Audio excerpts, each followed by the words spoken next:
Embracing my essence like an ironclad. In the realm of dreams, I won't lose my way. I'll stay true to myself, come what may. For the sorrows may speak and the sorrows may cry, but the echoes won't haunt me till the day I die. I won't dreamscape, I won't be swayed. These walls won't crumble, I won't fade. Beyond hell's gates, I won't change who I am inside. Hold my ground and let my spirit guide. Beyond hell's gates.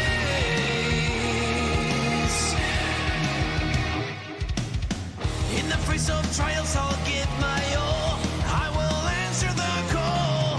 When I try and when I fight, I won't let darkness overshadow my light.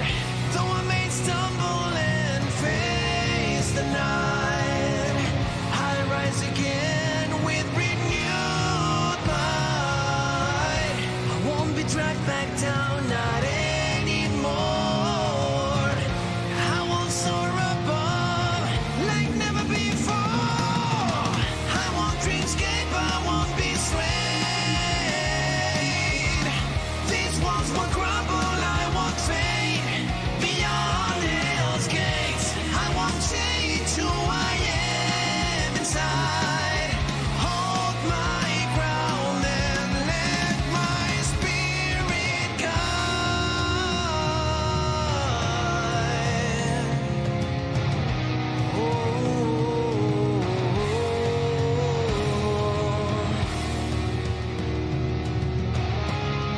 Beyond hell's gates.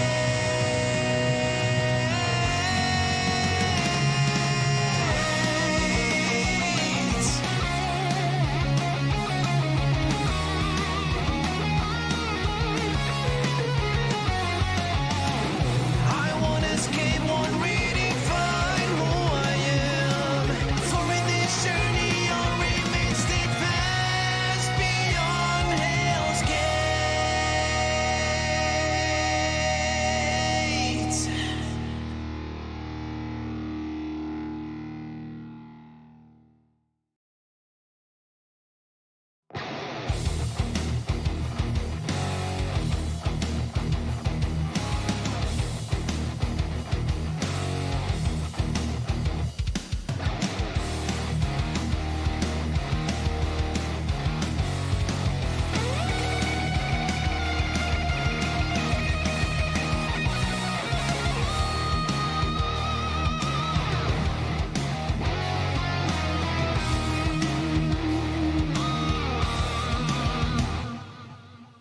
I will not escape, I'll stand my ground. Unchanging, I won't be found. No, I won't redefine who I am. Embracing my essence like an ironclad. In the realm of dreams, I won't lose my way. I'll stay true to myself, come what may. For the sorrows may speak and the sorrows may cry, but the echoes won't haunt me till the day I die. I won't dreamscape, I won't be swayed. These walls won't crumble, I won't fade. Beyond hell's gates, I won't change who I am inside. Hold my ground and let my spirit guide. Beyond hell's gates.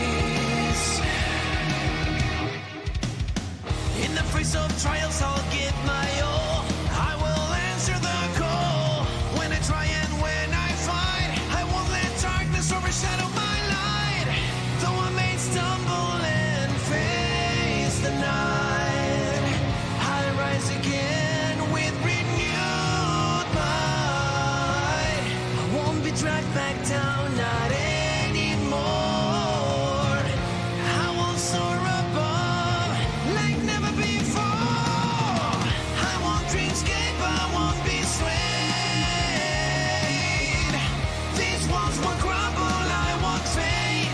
Beyond hell's gates, I won't change who I am inside. Hold my ground and let my spirit guide.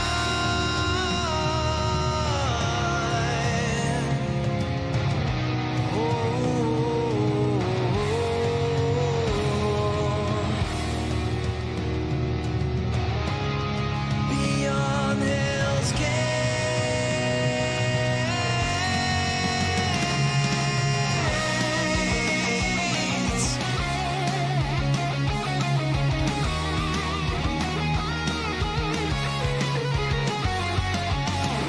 I won't escape, won't redefine who I am.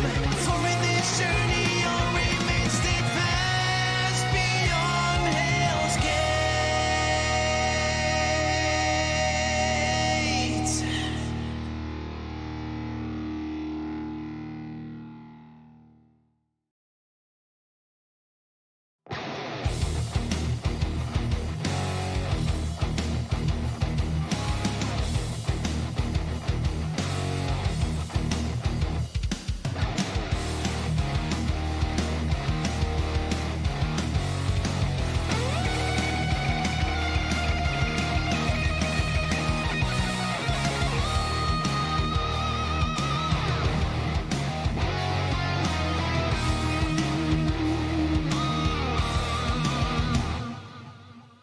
I will not escape, I'll stand my ground. Unchanging, I won't be found.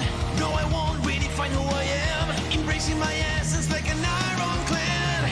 In the realm of dreams, I won't lose my way. I'll stay true to myself, come what may. For the sorrows may speak and the sorrows may cry, but their echoes won't haunt me till the day I die. I won't dreamscape, I won't be swayed. These walls will crumble, I won't fade. Beyond hell's gates, I won't change who I am inside. Hold my ground and let my spirit guide. Beyond hell's gates.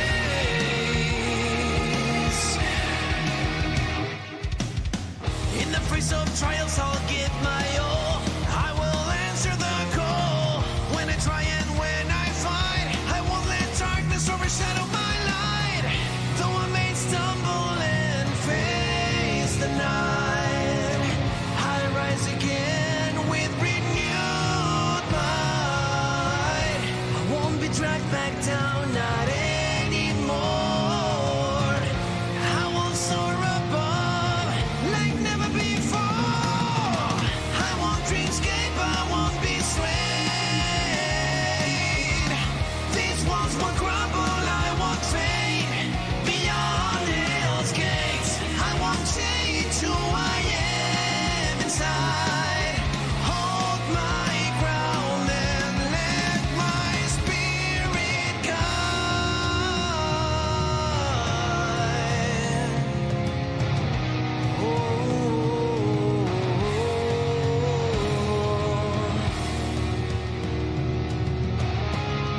Beyond hell's gates.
embracing my essence like an ironclad. In the realm of dreams, I won't lose my way. I'll stay true to myself, come what may. For the sorrows may speak and the sorrows may cry, but the echoes won't haunt me till the day I die. I won't dreamscape, I won't be swayed. These walls will crumble, I won't fade. Beyond hell's gates, I won't change who I am inside. Hold my ground and let my spirit guide. Beyond hell's gates.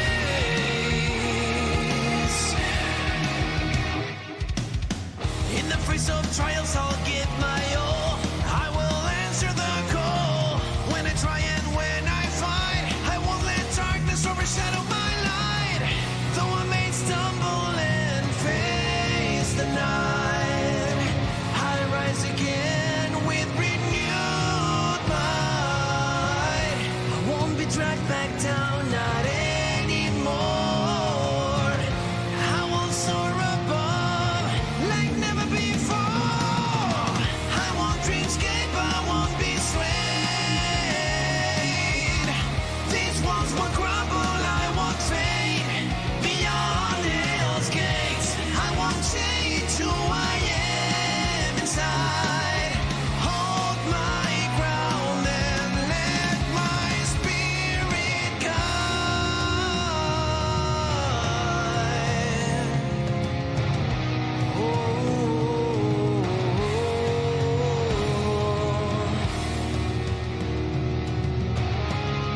Beyond hell's gates.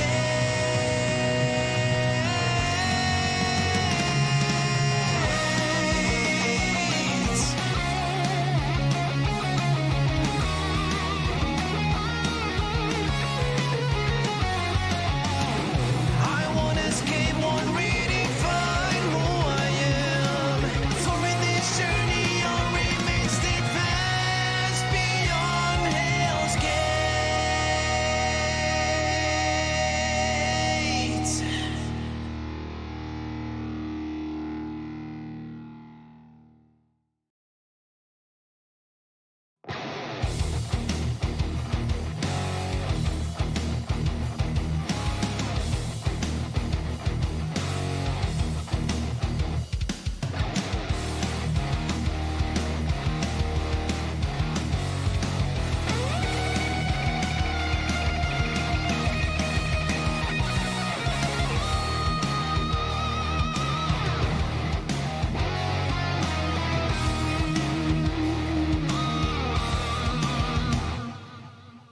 I will not escape, I'll stand my ground. Unchanging, I won't be found. No, I won't redefine who I am. Embracing my essence like an ironclad. In the realm of dreams, I won't lose my way. I'll stay true to myself, come what may. For the sorrows may speak and the sorrows may cry, but the echoes won't haunt me till the day I die. I won't dreamscape, I won't be swayed. These walls will crumble, I won't fade. Beyond hell's gates, I won't change who I am inside. Hold my ground and let my spirit guide. Beyond hell's gates.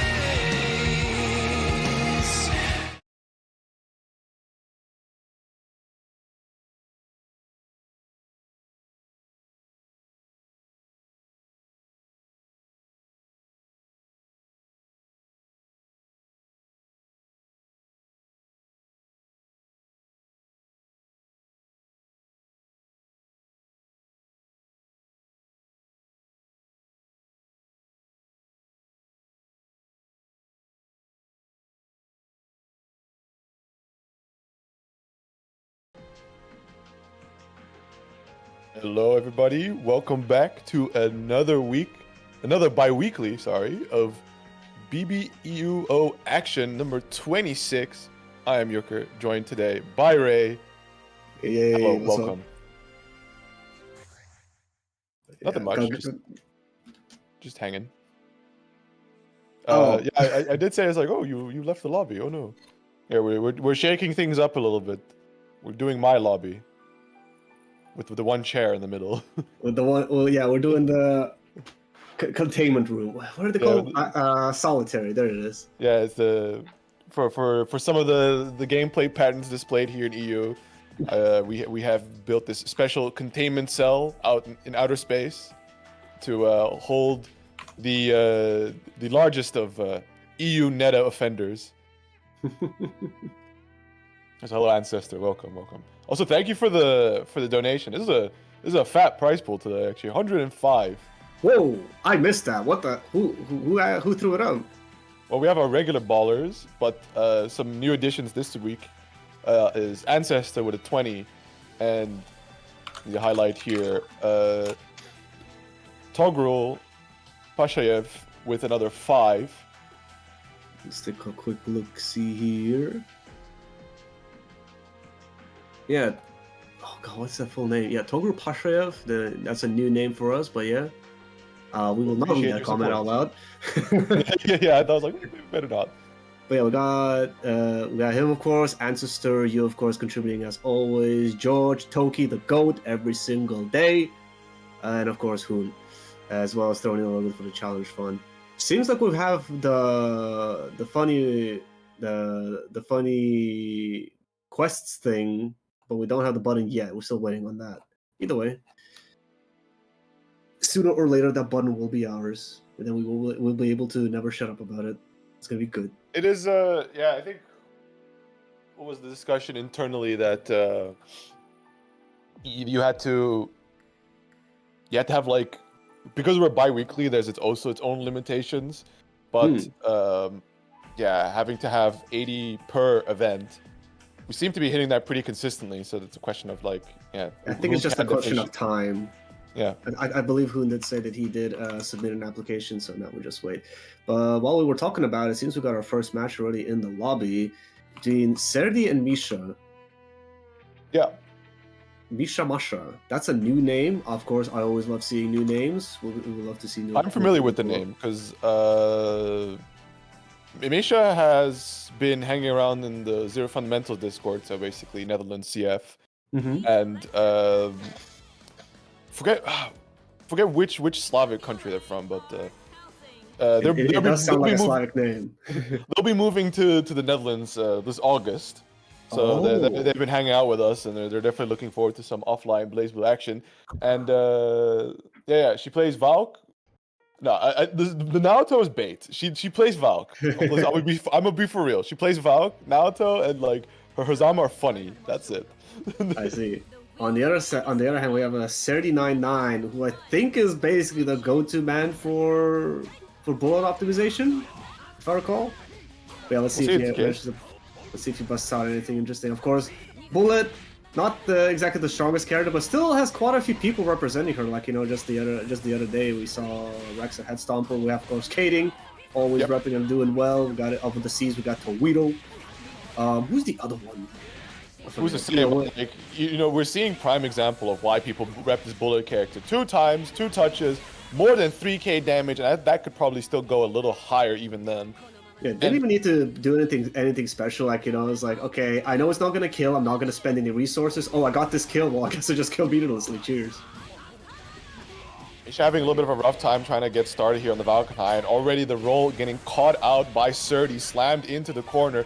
Burst is still available, doesn't hit the double snap hand, so now an opportunity to try and escape, but again, just putting herself into defensive situations here.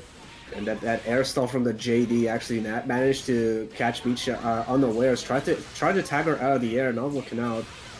Oh, these on both sides. That's bait. Oh, let's go fix it out, but an oopsie, doesn't get the punish on the throw whiff animation, but overhead connects, doesn't believe in it, but still finds another hit. That's at least the beauty of Valkenhayn, right? Is that getting hits on this character is so easy. The trade-off is you do the funny negative damage. compared to Bullet, who does the funny lots of damage. It's like the exact, like these are basically polar opposites when it comes to like damage. Like, of course, Valkenheim can choose to cash out all his resources and, you know, approach 4 to 5k.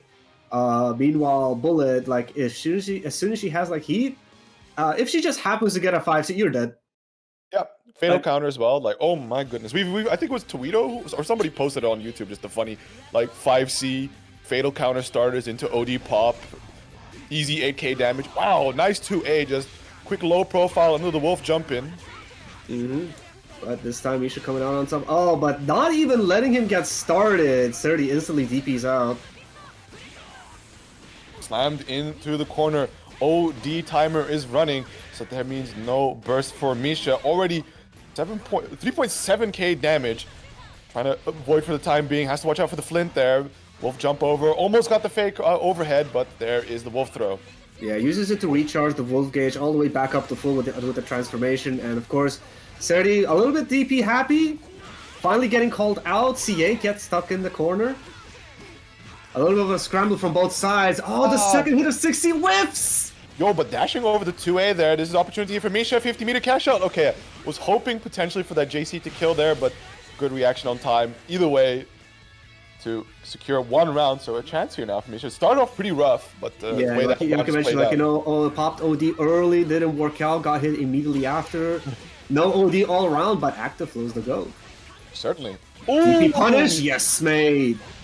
Yeah, she's listening in there. Heard that about this DP happiness of Serdi, so it's like, oh, let's start baiting that out now. Beautiful. Wolf, Human Star JC could have been massive there, but unfortunately the second hit of 6C not connecting. Wolf form mix activated, going for a lot of stray hits here. Finds the wolf throw, tries to dash in for a pick up the 2C wisp, but one more hit to do it, and there it is. Misha taking a game for herself. 1-1. Yeah, you just saw whenever the round went Misha's way, it was just like a lot of smothering and like very short hits and resets.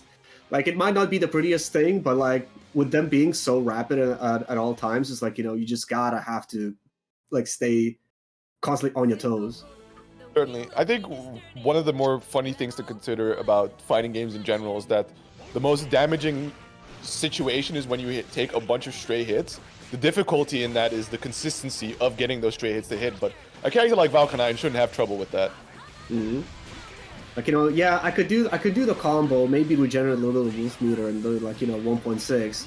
I already did 1.2k with the like, you know, the overhead or something like that. Yeah. So it's like, it's just play style, you know? Absolutely. Although, you know, another miss. Dash is a bit too short. Oh, interesting movement there from Misha. Human overhead, but doesn't get the link into the wolf form A normal there. Oh my god, wake up 5D. I don't know where you are. I'll let the game figure it out for me. Okay, counter assault. Don't want to deal with the plus frames. I respect it. Wolf B anti-air. Very nice. Oh, okay, let's go. A little bit of cool extension. Trying to bait out DP.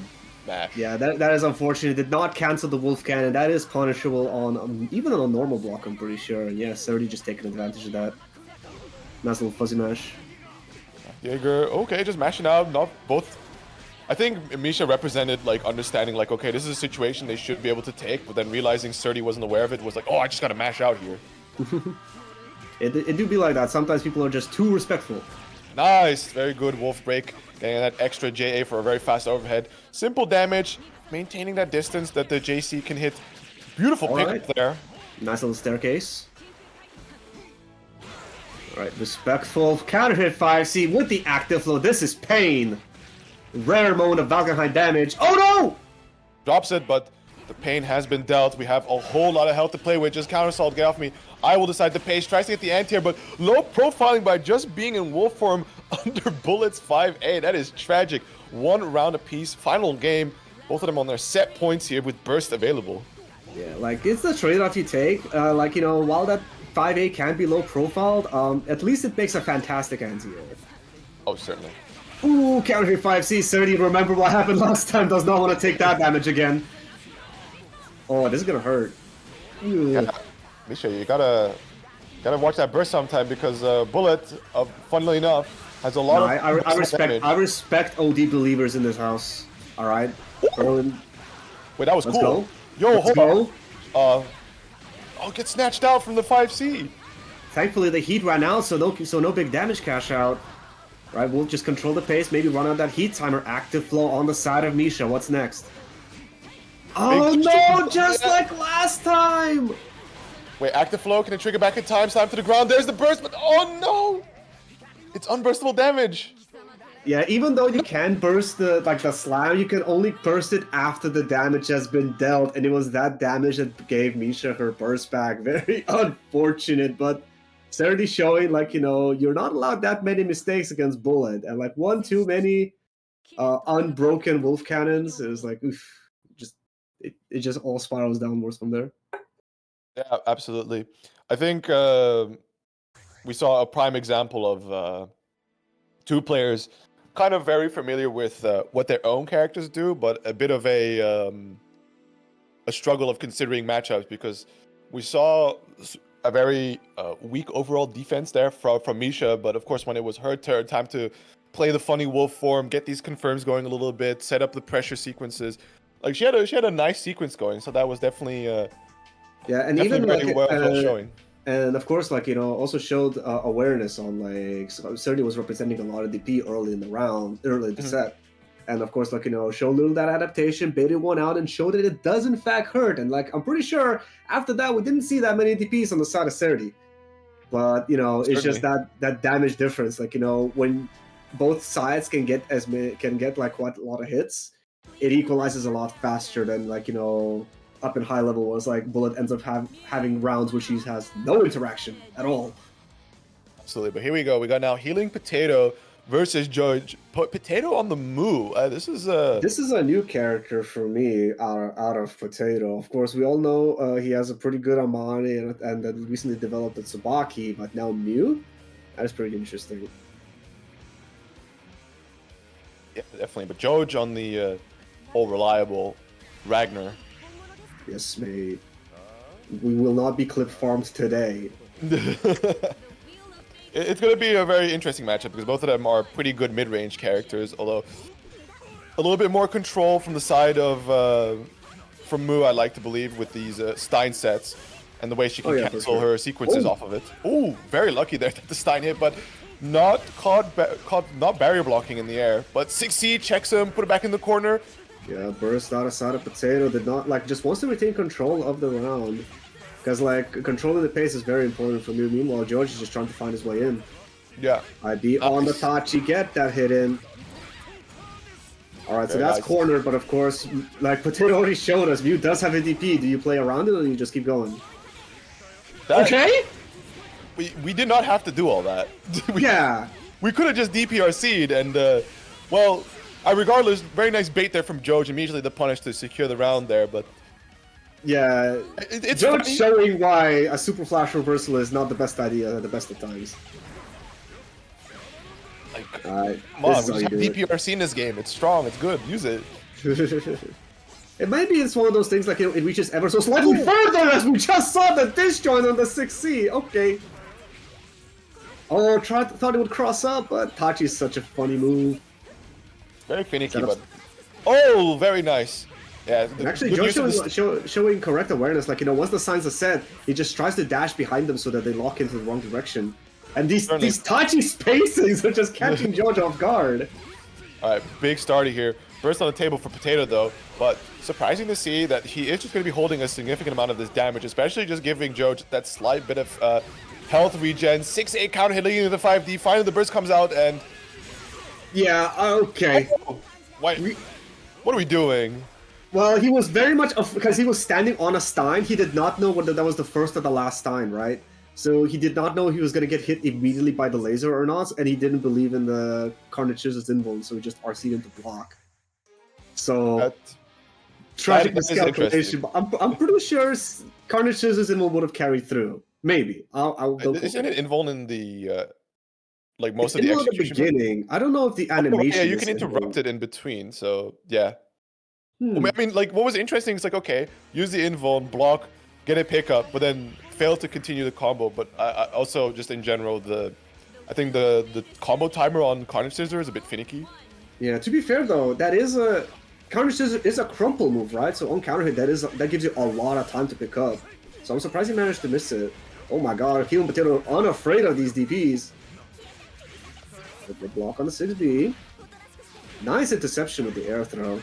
Ran a little too deep there. 6C dead zone. Coming in a little painfully. Takes the wall spot for the key double overhead off of the air gauntlet. Hades, very nicely done. That's a burst out from Healing Potato. Good patience there, but... And again. Yeah. This Potato has been really putting themselves in the correct spot here to intercept Joja's jump attempts there with... Oh god. throws. Because of the Stein placement, the lasers basically ended up as a punish for Hellstein. Alright. Alright, we take it this time. Active flow on Georgia's side. We can still rob this. 100 meter on Georgia's side. 6B, nah, eat this the P instead. Get me out of there. Oh! Ragnar Airlines. Oh my god. Potato's just unafraid. He even had the even though he did have the insurance, he just like has done DP on Wake Up like 3 times that round. I mean, that's also a very scary situation, right? Where Oh my god. He just keeps doing it! I guess he was expecting a Gauntlet Hades or something, but like, you know, doing a whole DP input is quite something compared to just, you know, flicking your guard up. You know, now that I think about it, if they're not punishing it, or if they keep falling for it, you know, maybe you should just keep doing it. Yeah, just like these air throws, they're working out very fantastically. Like, a lot of damage already being built up. Even though Healing Potato hasn't got the craziest combos off of it. 1.5k just like that? Can't complain. Okay, 6A anti-air, active flow on the line. George able to kill easily with his 50 extra meter. Tries to bait the burst a bit too hard! Yeah. Oh, wow. 5A, yeah. That we talked about that earlier with the Surdy versus Misha matchup, where some of these 5As that whiff on crouchers can be very suitable anti-airs with very tight air movement is involved. Yeah, for sure. Like, so uncommittal, and also like you could be, if you just do not hold the direction, you can avoid getting an accidental slow 6A. But yeah. Oh, this is the 5C pickup, but Potato techs back into the corner. Unfortunate. Good flare throw. No need to bait any burst this time. That was the routing of all time, but hey, so we end in an overdrive finish. It's awesome. It's cool. Joj takes it 2-0 over Healing Potato. Hey man, as long as it works. Just freestyle something, you know that's gonna be enough damage. The problem is when it's like you freestyle it and it's like, ah shit, I miscalculated, and they're left with a pixel. And it's not just anybody with a pixel, it's Susanoo with overdrive. Ooh, those are fun moments. Those are awesome. But at least in this case, right, you were against Moo, no burst, a lot of health to play with. It was going to be a grand time, but yeah, nevertheless, right, Joj ending it off with a little bit of panache. You mean pizzazz? Hold on, what is panache again? I need to look this up. It's like style, isn't it? I'm saying shit. Panache.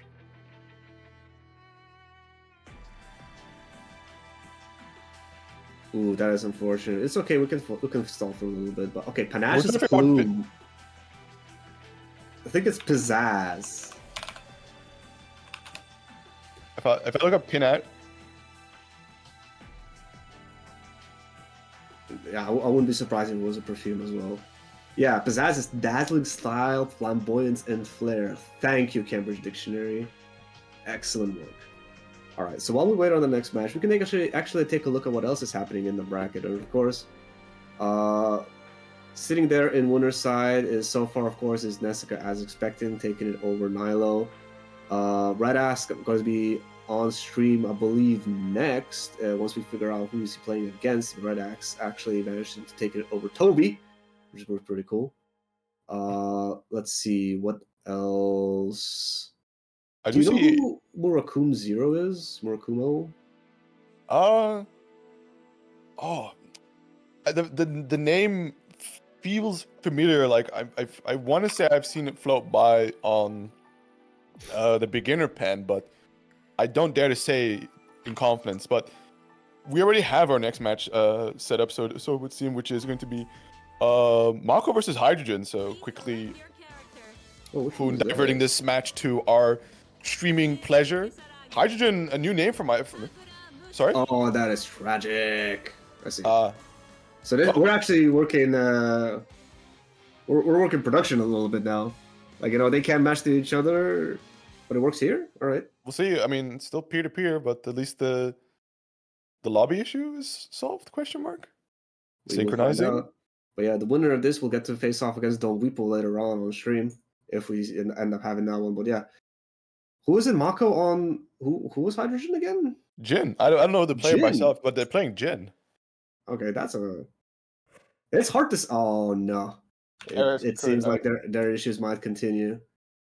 Yeah, it would be interesting to see why it would work here all of a sudden, but I guess they must play the truest essence of fighting games, which is settle this in a rock paper scissors first two.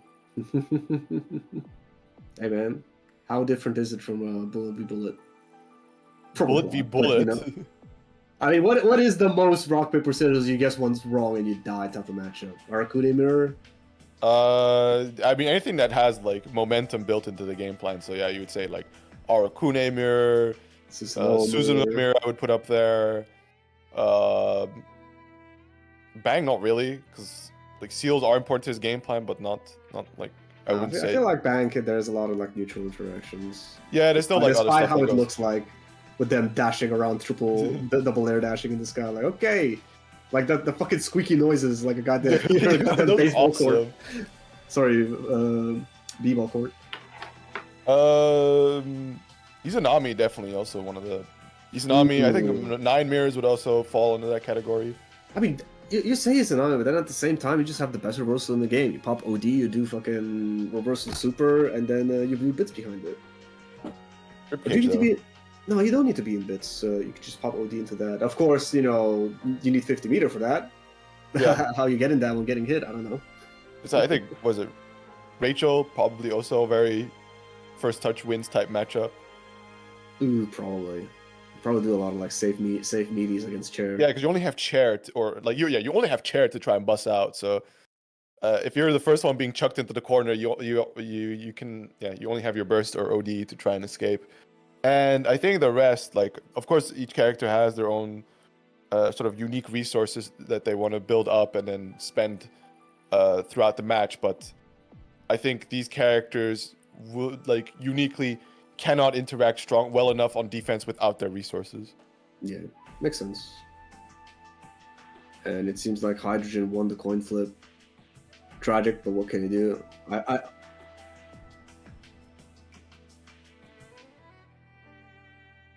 Oh!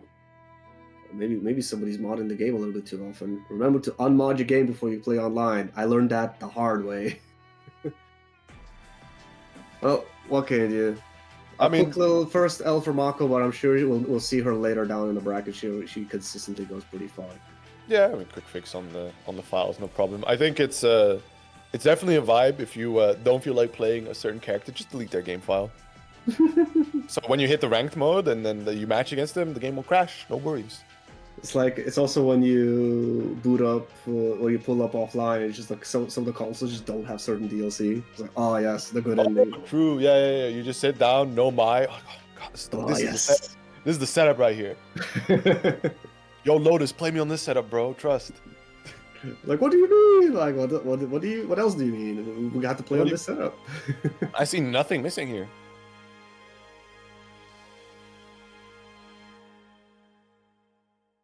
Damn. Okay. That is tragic, but you know. Oh, okay. Okay. Well, so we did just hear from the big boss himself. There have been multiple DQs for various reasons. I believe it was 4, but it is tragic. What can you do? Sometimes the connections just don't play nice with you with who you matched up with. Leads me to believe that there is a secret mod in the works. Oh god. For so many people to have corrupted game files. Well, anyways, I don't think Hydrogen is going to be without their Kagura matchup, because here comes Don Weepo. Yeah, going from Kagura to Kagura, even though you didn't get to play against Mako, you still get to enjoy and learn why everybody says death to Kagura in this scene. Yeah, absolutely. I remember breaking down this matchup with Scar Novak when he started returning to Central Fiction, because he was still on the Jin at the time, and it's a very precise matchup for Jin. He has tools to work around each of the stance follow-ups, but one of the main troubles is the fact that your 2A isn't foot property. So, for example, dealing with 5D, and after you're pressing 2B. And also, I think his 2B is still decently fast, isn't it? It is, but for 5DA, to work against 5DA nicely, you need to IB it. Well, what can you do? I'm assuming you have to ID 2DD, right? Yeah. Yeah, fair enough. Ooh, misses the Cosmos Ender, but Don Lipo so far running away with it. Hydrogen not popping the burst early. Just waiting to see how things play out. Okay. A little bit of observation here and there. Just backing away for the time being, trying to find the way in. Slowly going away, but yeah, that's the big old 2C poke. Nice counter hit. Sets up Don Weepo now. Beautiful command grab. JD command grab. I see how we play this. The 2DA cracking open your skull is going to be a lot of damage. I think this all started going poorly because Hydrogen tried to get in on Don Weepo. And Kagura, of course, is fantastic at holding people out, but I feel like his approach is pretty limited instead. Yeah, and slow jump arcs like that, especially to a character like Kagura with meter, is not what you want to be doing. Beautiful chicken block there to avoid the overhead. Chicken block. And actually, like utilizing the J2C very well to catch Don Weepo trying to jump out, but pressure had one too many holes in it, busted out with the BFAF, saw you in the air. Don Weepo taking the first game. I do see Hydrogen has a very interesting approach to the pressure that they're running on Jin, because it vaguely reminds me of how Fenrich likes to do it, which to me looks like he's playing Mario Galaxy around you, where he's just orbiting all over you, left, right, just above you, just constantly pressing buttons, trying to consistently mix you up by letting the game decide on what side and how high he is. Yeah, I mean, for me that's the Ice Sinistol method, man. I got very tilted trying to figure out how the hell I'm supposed to deal with it. Where he's just like jumping around, JC, JD, air fireball, JD is like, okay, calm down, please, sir, I beg you. You know, like Hydrogen finally getting a hit. Let's see if I can convert something from it. I mean, painfully part of Jin's damage most of the time can be rather honest. Like, he does have his cool EX moves. Okay, now we're gonna start seeing the fun town. Here we go. Yes, sir. Built up that active flow. Didn't cash out the super because still wants the meter. But, you know, managed to build up active flow. Now we're just going to wait it out. Block it. Punish? Right. He could have also DP'd through it, but maybe was afraid of the projectiles going through. Oh, my God. Getting clipped low again. Very tragic. Hydrogen either buffering something or trying to jump out, and Don Weepo just been getting lucky 3Cs and weird timings to catch him out. Yeah, who's to say? Maybe they're. Oh, okay. Lucky there for Hydrogen. Couple key drops there from Don Weepo. Early burst doesn't want to give any momentum over to Hydrogen. Arc them in this corner, but beautiful jump outs and chicken blocking is going to lead to this side swap. On some knockdown fireball. Keep yourself safe. Nice. Dash 2A, dash 2A. And Don Weepo found the timing when he wanted to air dash in, pop out the B-Bath. Oh, we OD those? Alright. Whoa! Okay. Active flow reset. This is big damage. Decides to cash out a couple of EX moves. And with the reset. Alright. You know what we haven't seen from Hydrogen yet?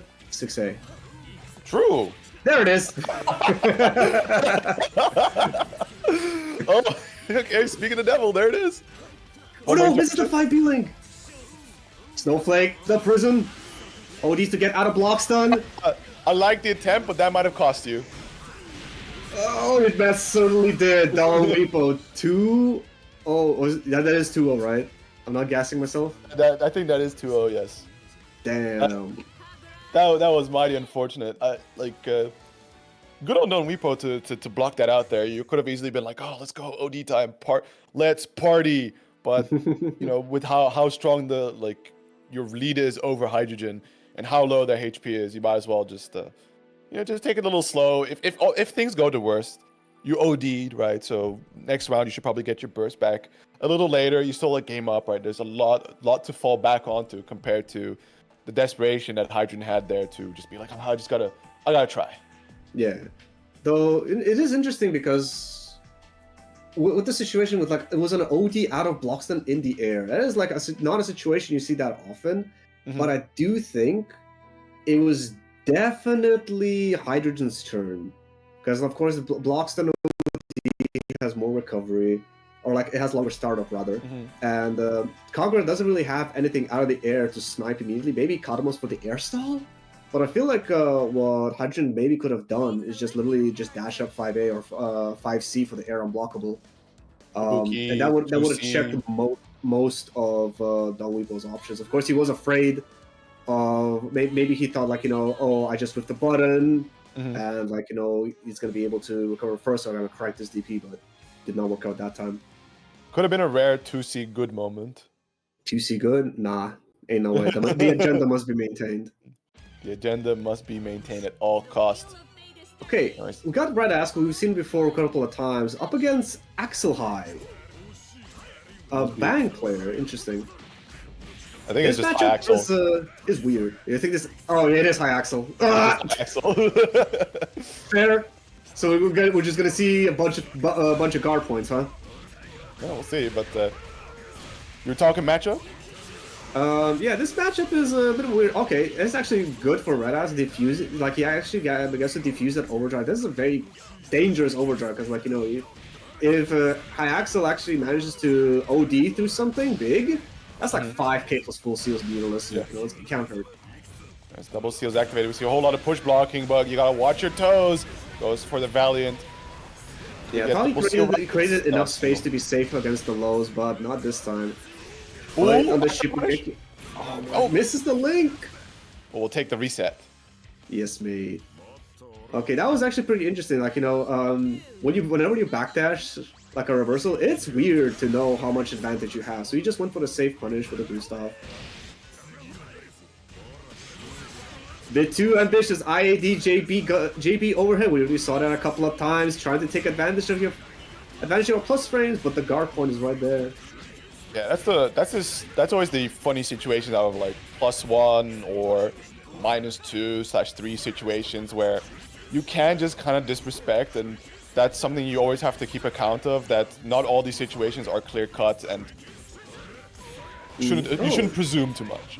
That's a little crouch going from on the side of Red Ask. I'm finally loving to see people actually start doing those.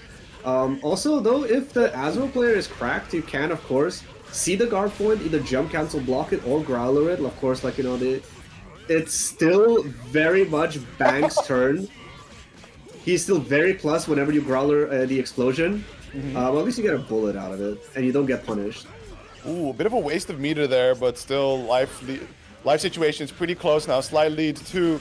Oh, now Red Ass. Gonna go for that final burst there to try and clutch out around here to play into one more for the game. OD pop, still a pixel health available here for Red Ass, and the next hit will do it. The 6A will take it. Red Ass I'm secures the first calling game. it that. That was an anti-air 5A, got crossed up, 6A, and it just magically worked out. This character is carried. It is, yeah, it plays itself. What? Oh, no. Okay, we have heard that. We have just received word that there was been a 50Q. Today is not a good day, is it? Damn. It's interesting how that happens. That When it rains and things don't pours, work. it happens all at once. Something with maybe the Ooh. calendar being programmed into CF that just goes like, today we will not work. Yeah, of course, we just saw what happens whenever the bank player fails to stand confirm. 60 with him completely, and of course, by us being able to reverse the situation. Oh, yeah, just get the 2D out there. Able to get a I whiffed beautiful bang 2D. explosion. What game am I playing? It's a 2D game. Ooh. Threes. Oh my god, that's a DP attempt. That's a backdash that gets punished with the Shipugeki. Not quite enough to kill. No meter to extend it. What's the mix? Chase down, taco kick. Yeah, of course, Bang. Very unique air options. I think pretty sure he's the only character with a taco. There are characters with that hit both sides, but not exclusively behind. Yeah, I think. The super jump JA turns into Gustav. You hate to see it happen. Good crouch confirm. This is going to be a nice little bit of damage. Do we got those? We do. Ooh, there it is. Double Gonna get weak that low points. set. Nice And the one. roll catch. Come on, High Axel. You should have known. I do this to you all the time. 6B. Oh, okay. More interaction. I appreciate it. I just like you have such a profound life lead over High Axel that there's no need to go into the OD pop for Blackhawk.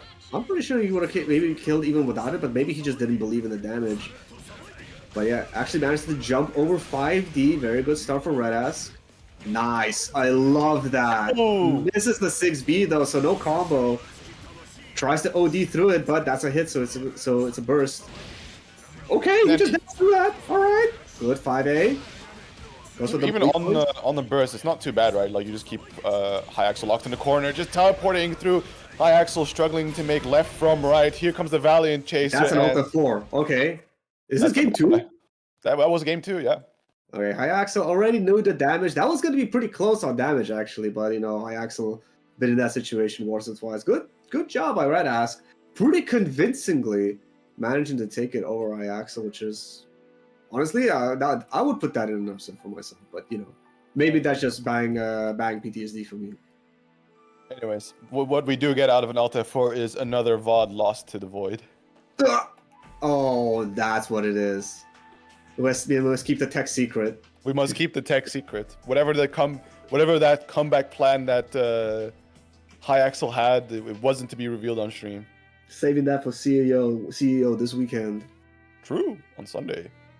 Full stream, actually, this time. That's nice, compared from Combo Breaker. That was heartbreaking, but we move. Yeah, I mean, I think... Was Combo Breaker top 8 only, or...? Top 6. Ooh, why top 6? It's not Evo. Either way. I mean, I think top 6 is fine. It's just like so long as the rest of it gets streamed, right? Yeah. Like for final day, just do top 6s. But yeah, I looked over the bracket, the streaming schedule posted recently, and yeah, I saw BlazBlue all day. Was it on Juicy Game Night? I forgot. Either way. Yeah. It's gonna be a lot of BlazBlue on Sunday for CEO, which is very nice to see.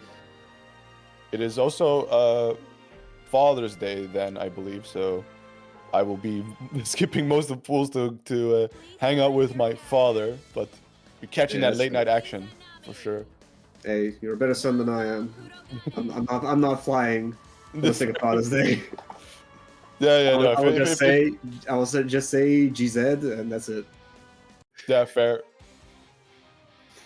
So what's our chance, Mr. Voice in my head?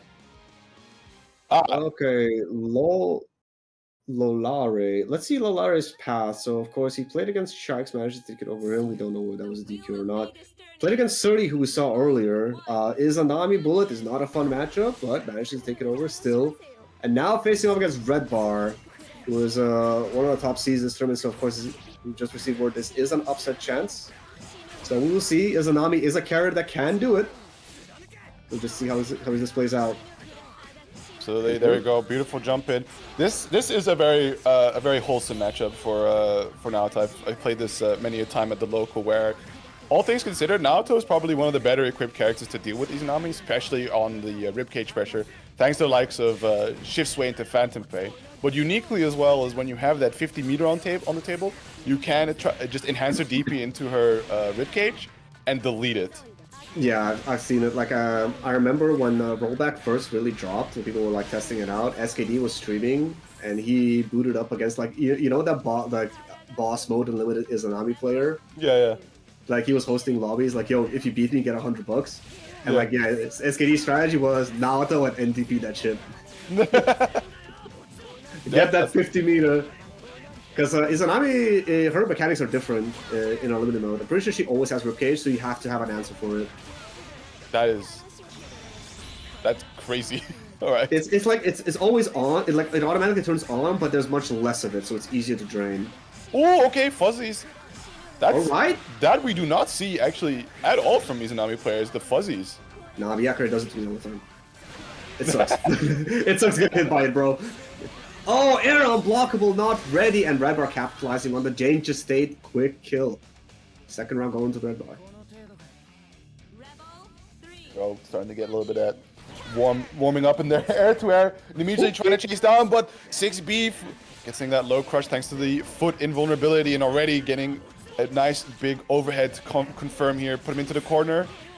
Nice. That's a good amount of damage for an overhead. Oh, no bait! We playing Grand Blue. Love it. This is the kind of stuff you learn when you start playing some other games, right? Classic walk-up throw baits, OD pop on the overhead, no chance for you to get the burst out, and Red Bar secures the first game.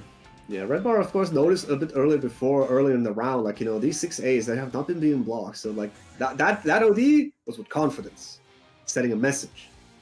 Yeah, definitely when you play in these bracket type situations, part of your objective is to play your character as best as you can, but also look for every single way you can disrespect your opponent. So if you see that they're not blocking the 6A, you are letting that rip all the time because that's free damage right there.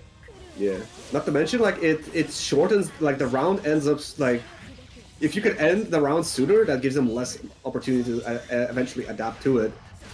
That 6B was pretty interesting, ended up working out for Lalare. Oh, this scrambly, but the Bits holding it down. That's a 3C. Oh, but manages to recover in time to escape. Waits out the overdrive. What now? Nice. Immediately just jumping in, float, getting that JC there. Crush trigger for the mid screen confirm. Can we push the damage for the kill? No, but the ribcage is active, so this is still just corner pressure you have to hold. Beautiful run, and that's probably the only way you could try and challenge that situation. Yeah, and he does have 50 meters, so you could see that the NDP, but a bit too high was Lalare managing to avoid the chase and air throw Red Bar for his troubles. Absolutely. Usually going away. Oh. Too ambitious with the charge. And Kite starter, though, this still hurts a lot.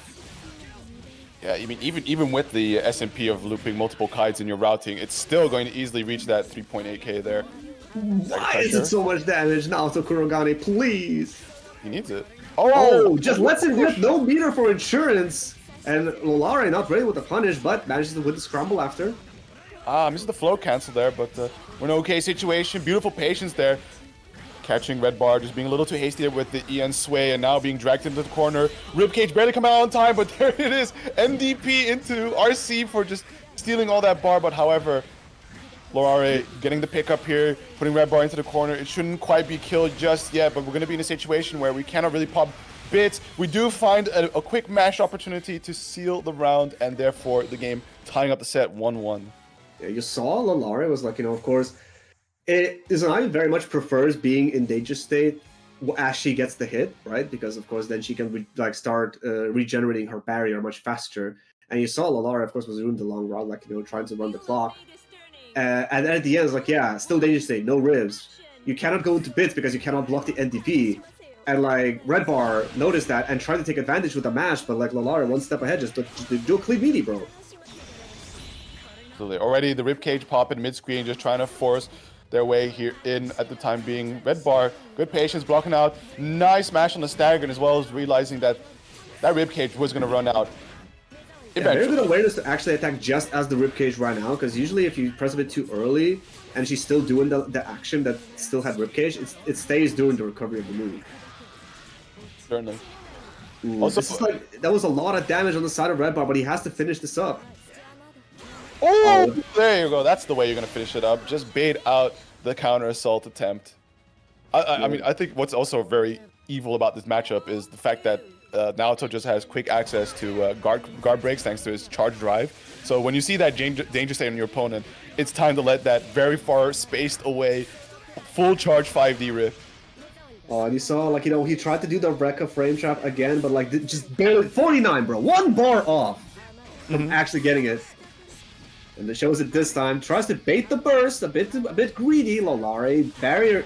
Actually, that's actually rare. Seeing an Izanami player spend barrier on defense just because that's so powerful with how much on ribs. I want. Oh, okay. We get the cool side swap pickup as well. That's more than enough. Optimal. And Red Bar is going to seal it. I respect Lalare's usage of burst and barrier. I see trying to use the barrier to create the space to escape instead of just, I'm just gonna YOLO on something. Because of course when you already spend barrier defensively as Izanami, you are cutting into your future offense. Because your ribcage will be that much shorter, so probably you can only run one mix-up or something like that. But still, overdrive believer. I'm all for you, bro. You are welcome in my house. I'm not a fan of the idea of burying Naoto per se because it doesn't help that much. It's not. A lot of his moves are advancing forward on all -1 or very tight minus frames. So just to give him any extra frames advantage is the last thing you'd like to do. If you are to barrier, I think the play is to barrier IB. Yes. Yeah, IBB, just push him out, or just try to interact a little tighter with IBs to see if you can challenge an opportunity to escape. Because I don't think Izanami is without some decent challenging normals.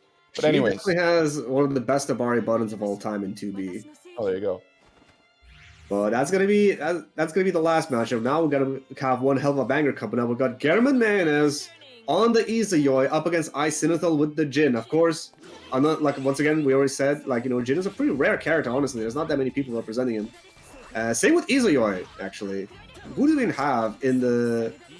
have on our side of the pond? It's pretty much German sometimes. We got the 6-Winged Angel in Greece, but he only plays offline.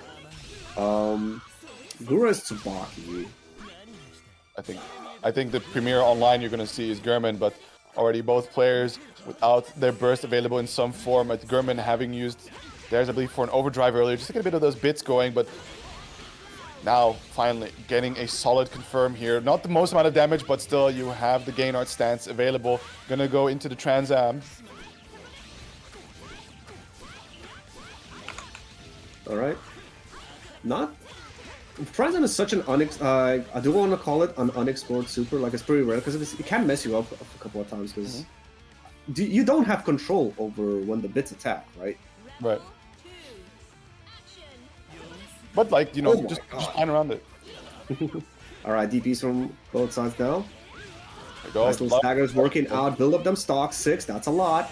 Yeah, you should be able to end the round without having to go back to the default stance if you play your options correctly, but there's the overhead from Ice. Unfortunately, no meter to be able to get the confirm, so has to play off of the slight advantage situation there, which ends up getting him caught out now, put into the corner, late overhead connecting, and that's going to be the burst out. Still, no meter, but thanks to being in red health, going to be passively generating some over time, but there's the DP out on the jump in, immediately catching out as much damage as possible. And the mix of what a 2B! Okay! Oh, and the EA gets spaced out by the Snowflake. This is working out beautifully for Icinethal, but you're still 1 DP away from death. Oh. Perfectly spaced Snowflake. The 6s are coming now, but... Had the bait in mind, was like, okay, held my guard long enough. It's time now to press, and a delayed DP is what catches you out. Tragic. That was almost such a quick turnaround. Like, German was in such an advantageous situation, had the fireballs out, did the teleport a bit too early. Ice was able to check it, got himself cornered, and then it was almost disaster. He found the right spot to DP though, so good shit on German. So much hard work coming here from Ice just to find these jump-ins, but the patience from German is paying off very nicely. Gets just barely caught out by the projectile. Yeah, is blocked, too spaced for a punish. But all this stray hits has led to German finding the bits required to possibly close out this round. Trans Am activated. All right, well, we got the DP out of sight of Icinethal. Yes, tagged. Just DPs again because he knew he's going to be going for a reset with the Trans Am. All right, we stand. Too far from the 5C? That's okay. We take the reset. Ooh, quick air dash JD for that cross up. But it's the burst from German just to try to cut Icinethal's momentum short. 5A whiffs over your head, and Icinethal caught blinking. Decided to try and press, and that's the opening for German. Overdrive back once again available. Has to spend it though, because that 2A was going to be death. Could have maybe taken it to the next round, but hey, we'll see how this goes out now. A lot of stray hits landing here for Ice, but nothing into a confirm just yet. RCing able to catch Ice with a low there, and that is going to be set point for German. Sometimes you just gotta keep it simple. Like, just 6 CRC, get the plus frames, go. Nice. Good use of Right, it. 5E, Get a big sweep pickup. Yes, sir. Blue bead on the restand, but we take it. Don't know how true the combo is, but maybe it's just one of those situations of like, hey, maybe this is a no tech check. This like quick check. Are you teching? Are you paying attention? I'm pretty sure the JD is supposed to hit triple Sekajin, quad Sekajin into purple throw. Very nice IDs. Falls back into the orb, so there's still stocks for German. Nice anti-air 5C, jailing him down with the J2C. Can we find the kill? Should be enough. German sitting on the burst, holding it for the next round. Potentially can still make it a final round. Yeah, this could even be like round start OD just for the stocks, but I don't think German is a believer in that. Tries to punish the JD, a bit too far spaced. 2B you punish on the DP, not exactly what you want to see, but sometimes you autopilot, and that's understandable. Right. Ice's like air dash pattern is so interesting. It's a jump back air dash. Oh, time for pain. The loops. Yeah, the crouching confirm with the fatal. Look at this, 4.6k. That is explosive type of damage you do not want to see. Just quickly sending to the sky, making the hits kind of short here. Two hits left in German's name. Air dash JB working out active flow on the side of Ice Sinithal. Gonna go for a reset into potential hit into OD. And chicken block, find opportunity to escape. Quick ice hit, but there's the overhead. OD timer is running out. Just bring him back down to the ground, but the DP, still a burst is available, goes unbaited. Eisenthal now down to possibly one hit left, but intercepting the teleport, not able to get the most confirmed. We see German trying to litter the screen with projectiles just to hold Eisenthal still for a quick triangle mix-up and secures the set 2-0. That was already 2. Damn, bro. To be fair, that last game went on for quite a while. Yeah. But yeah, I still wanted to see more of that. But yeah, like showing, of course, like the power of Izuyoi. Like when she's in Gaynard, has that Eno dash, Morgan dash. Who I don't care who you think it became from. But yeah, just triangle dash. What do you call it? Drive dash? Triangle. Oh, triangle dash. I see. Oh yeah, because if you do it in the air, she goes downwards. Yep. Bro. all these characters that hover upwards, hover downwards when they air dash in these types. So that what people say tri dash? Yeah, tri dash. Yeah. So yeah, definitely like Gaynards with all those bits, and especially like after an OD pop where you passively generate the bits, and your opponent's on a low health situation, you can kind of just go ape, because part of playing Izayoi is you have that two-step plan. One, you're going to play her at her weakest position, which is no bits. You have to find these hits with minimal mix-up options, and then you kind of don't ever want to go back to that state. You just want to stay in Gaynard's form with your bits to play with. Absolutely. When that thread of like carefully measuring your bits is no longer required, you can just go ham. But we have next Nessica playing the Tager, his big old main versus Red Bar on the Naoto. We've seen many different players approach this matchup. I think Asugi has a very interesting take on it, but Red Bar definitely likes to play it a little bit more traditional. Yeah, man, I respect the people that can actually manage to play lane versus Tager, because it's not easy. Right. So of course, it does seem like Naoto does have a couple of very good tools. He has the long range 2D to beat the armor. He has the 6B to be throwing boom. But if those are still committal options, CT guard break. Oh, this actually hurts. I'm pretty sure. Oh wait, with the 75 meter, Tager has like a uncharged guard break into like 5 to 6k if I remember. Of course he does. Okay, cashing out as much damage. Let's see, Red Bar, yeah. So this is where Red Bar kind of differs from Asugi. He takes that Oki situation, which can be very finicky with the ASPD of Tager, whereas Asugi immediately likes to just back away full screen, start playing with the drives to poke out. I respect it. Ooh, but you can try to space out, but Sparkle is there! Call out on the late tech with the air SPD. He has the meter to finish it. This hurts a lot. Yep. Oh wait, never mind, not quite enough. Hard bait on the NDP and just scoops him out. Of course, Red Bar was expecting a bait of some sort, tries to check with a 2A, but not able to check the backdash perfectly. You are technically able to melee properly and check the backdash. Right. I do see here Serious Bacon saying that, wow, there was still a corner to steal there?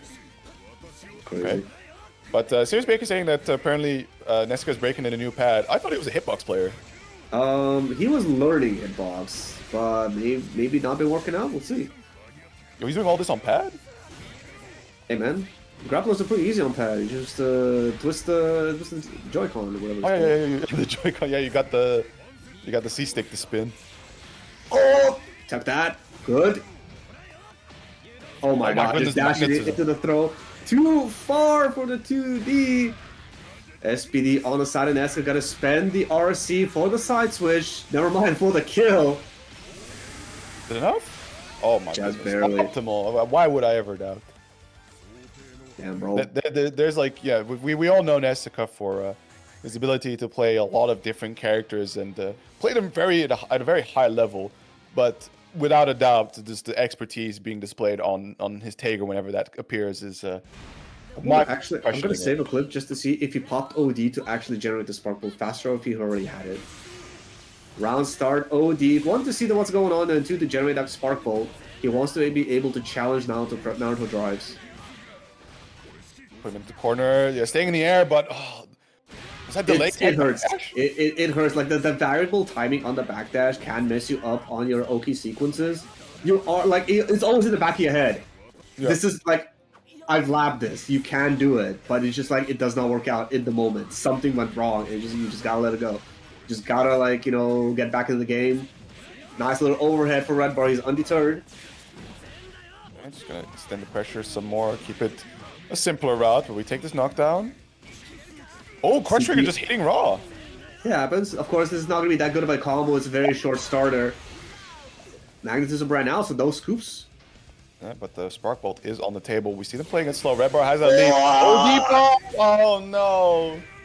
I wonder what that was supposed to be dash up 5B Rekka or something like that, but Red Bar just getting the 6B. That would have been sick if that was gonna be a command grab or command grab super. Yeah, I think it was the play, right? Like 50 meter on the table for Nansuka, you could see the likes of Wedge or ASPD, or in this case, just Emerald. So why not try to go for the airborne foot involved move? But yeah, just OD pop, observe what they're doing, and take your response from there. Mm-hmm. Wake up Fountain Flame, by the way, from Red Bar. Actually working out earlier. Got some combo though. But look at this, 4.3k, but guess who can also do 4.3k without all that execution? Well, depends on how you categorize two spins, but... Oh, IB on the 2B into the NDP. Let's go. Hold on, but into the loving embrace of Spark Bolt you go. Nessica seals it 2-0 over Red Bar. Hey, he's the final boss for a reason. Final boss of EU. But that's still pretty good. That was just outside of winners finals for Red Bar, so he's actually quite deep in losers side. He's gonna be waiting for a while for his match because everything is streamed there. But yeah, that's kind of the woes of online brackets. But hey, listen, we all pull up, we put on a good show, we have a good time. We have a big prize pot as an added bonus. So what is there to complain about? BlazBlue are more alive than ever. I should actually cash in some of these match arena missions. They don't usually work for me, but Facebook, I don't. Oh God, what do you mean? Let me log in while we wait. Our next match is going to be, I believe, German up against Chrono. Is that correct? Yeah, that is correct. So, German will be playing that. I'm going to be playing that Izayo actually. So I think German maybe see Ragnar still. They seemed kind of done with the character, and you could see it by their decode saying that Ragnar's not a character, but it could also just be the funny doomer status that a lot of EU players like to take on, which is like, oh, my character sucks, holy shit, and then just willingly boots up another game with the character. Yeah, there you go, Ragnar not a character. I mean, German has had an Izayoi for a long time. Like he has developed her. I think it was at least over a year ago.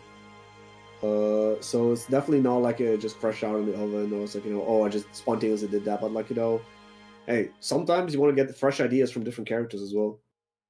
Yeah, for sure. I highly advocate people who are still in the learning process, or even like very late into the getting mastery on their character, to just take a pause, head on over and go head on over, play a different character, play maybe even a different game, and then come back to your main at some point. You might see that the break alone from your character will have you reevaluate and have some muscle memory set in, but also just considering things about the game from a different character's perspective might help you also reevaluate the tools of your own character.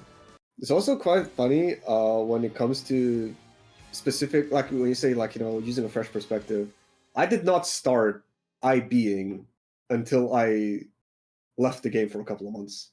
I don't know how, but when I come back, I was like, I should be IBing or something. It's like, yeah, let's just start doing it. Because when you're in the trenches, you're thinking about too many things. But when you come back fresh, it's like you're just standing there blocking, like, Might as well try something here, yeah. Yeah, is there something that I could be doing? Is like the answer, in fact, is yes. Uh-oh. Error has occurred. Let's That's see, not who what is at you. fault? I see both of them still here. Well, let's just try again quickly. Because this is a match that we don't get to see that often, simply because he's always such a rare character. But how do you think Izoi goes into Lambda? God, this is time to actually like. I should have. There's a player in the Netherlands who really likes Lambda mainly because of Monarch, and he just always shows the Monarch like matchup list. I forgot where Izoi rates on it, but I feel like it depends sounds on like does it she have should bits or not. not. I think it sounds like it should be a good matchup for Izoi simply because of that teleport. But you know, can she just get the stocks ready? It might be a round start OD moment. You know. Like, yeah, if she has like D teleport, then yeah, it's a doomed matchup. But until then, like Chrono you're gonna have to look to deny her the projectiles, and you're just gonna have to play into her misfiners. I see. Early OD into the EA saw something you could actually take advantage of. Let's start building up them stocks though. Oh, big 5D hit, just opting for the reset, but there's the 6B overhead. We're getting a nice little pickup here, dragging them all the way to the corner of the no-tech, and we just see Chrono taking a little bit of moment of patience. Oh, interest. Try to JD with the air for the air stall. Is that what the idea? Either way, not working out. But burst is back from Garmin. Should he want to use it? Active flow on the table there for Chrono, just opting to burst out here, but Legacy Edge able to find the teleport out. Oh, even though he got hit, he was still in Gainard, so he still had an opportunity to use the teleport. So even though that entire round he only managed to get one stock, it still showed something for Chrono to think about, you know, on that Legacy Edge. Yeah, but like, what did it amount to? It's like Not much. I guess this is very it's not much, but this is very telling of like how this matchup plays out. It will be torture for Izoi in this starting state, right? No bits. You only really can rely on your misfiner, like your blade specials, to try and generate your bits. And then when you do have bits and you can go into gain arts, that's when you can really just party time and ignore all the zoning capabilities of Lambda. Meanwhile, the Gravity Seed doing dividends, just falling straight into that 6A. Chrono not giving German the opportunity to use that overdrive, just completely shutting down. Very clean game. Yeah, so maybe what you said earlier can be an angle for German to consider here, which is going to be that OD pop for the sake of bits. Maybe around start, maybe during pressure. We did see one that went straight into Exceed Excel, and that's how he acquired his singular bit for one funny teleport behind a Legacy Edge. But you're gonna need a little bit more than that to try and really play a threatening game against the likes of Lambda. Right. And yeah, we see that early OD. Let's see if it works out. And he manages to make his way in, but overdrive from Krone trying to stop the offense, not working out. Thing is that we gotta be very bit efficient right now. You only got one left. Already getting caught out. And not only like with this one, you have to be efficient. You have to make sure you secure a very stable knockdown to deactivate, right? Because now without any bits, you have to find the opportunity to deactivate, to then go into a position where you can start generating some more. Like, the sword does not glow in gain art mode. That is messy. That is messing me up. Alright, Transam. Infinite pressure works. Oh, just resets on resets. We're doing a whole lot of damage, and that has prompted the burst out here from Chrono. We're still staying in gain arts. Just trying to look for... see another raw overdrive from German just for the resources, or is he going to try... I think he's going to try to end this round and like carry that overdrive into the next one, but I don't think Chrono's going to give him that opportunity. One more hit is all he needs. Yeah, maybe German... Oh, the no-tech. The spike chaser, you gotta respect it. You gotta attack and hold that pressure sequence. Chrono now on set point. We already see the early OD pop, immediately shooting out all the blades to then safely go into or get the gain arts going. Heat Excel activated for that active flow. And of course, like this time around, that round set overdrive working out beautifully against that 3C. We see all this momentum on the side of German, but now once again, you're in Gainard. You got one pip, and you gotta find a way to hit, and you gotta find a way to deactivate. This is not going to be enough to kill. Decides to try to push forward. Manages to avoid 2-2D. Yeah, but that's some of the pains of how Izoi will structure a pressure. Normally, you'll send them flying across the screen, but then you have a gain arts pip to just be able to teleport on them and secure that knockdown. However, I think what we see from German is Oh, Yeah, hold on. only for Riser. No, whiff cancel. Okay. Burst from Chrono, lock him down. He's still in gain on with 1 pip. He finds the hit. Of course, did cost him his overdrive, so he's going to be ways away from overdrive in the next round. And we already saw what happens when you're not allowed to play much as Izayoi. Yeah, I mean, are we going to try and play now for our burst regen? Or, that could have been a decent opportunity there to at least get some pips. First confirmed, but here we go, another chance. 2 pips on the table, 4 now on the table. We are on That's enough to get started 6. That's definitely going to be an activation. Let's go party. Okay. Party time. We can now, yeah, we can now fully disrespect the zone. Just teleport on them, and Chrono needs to watch his back here.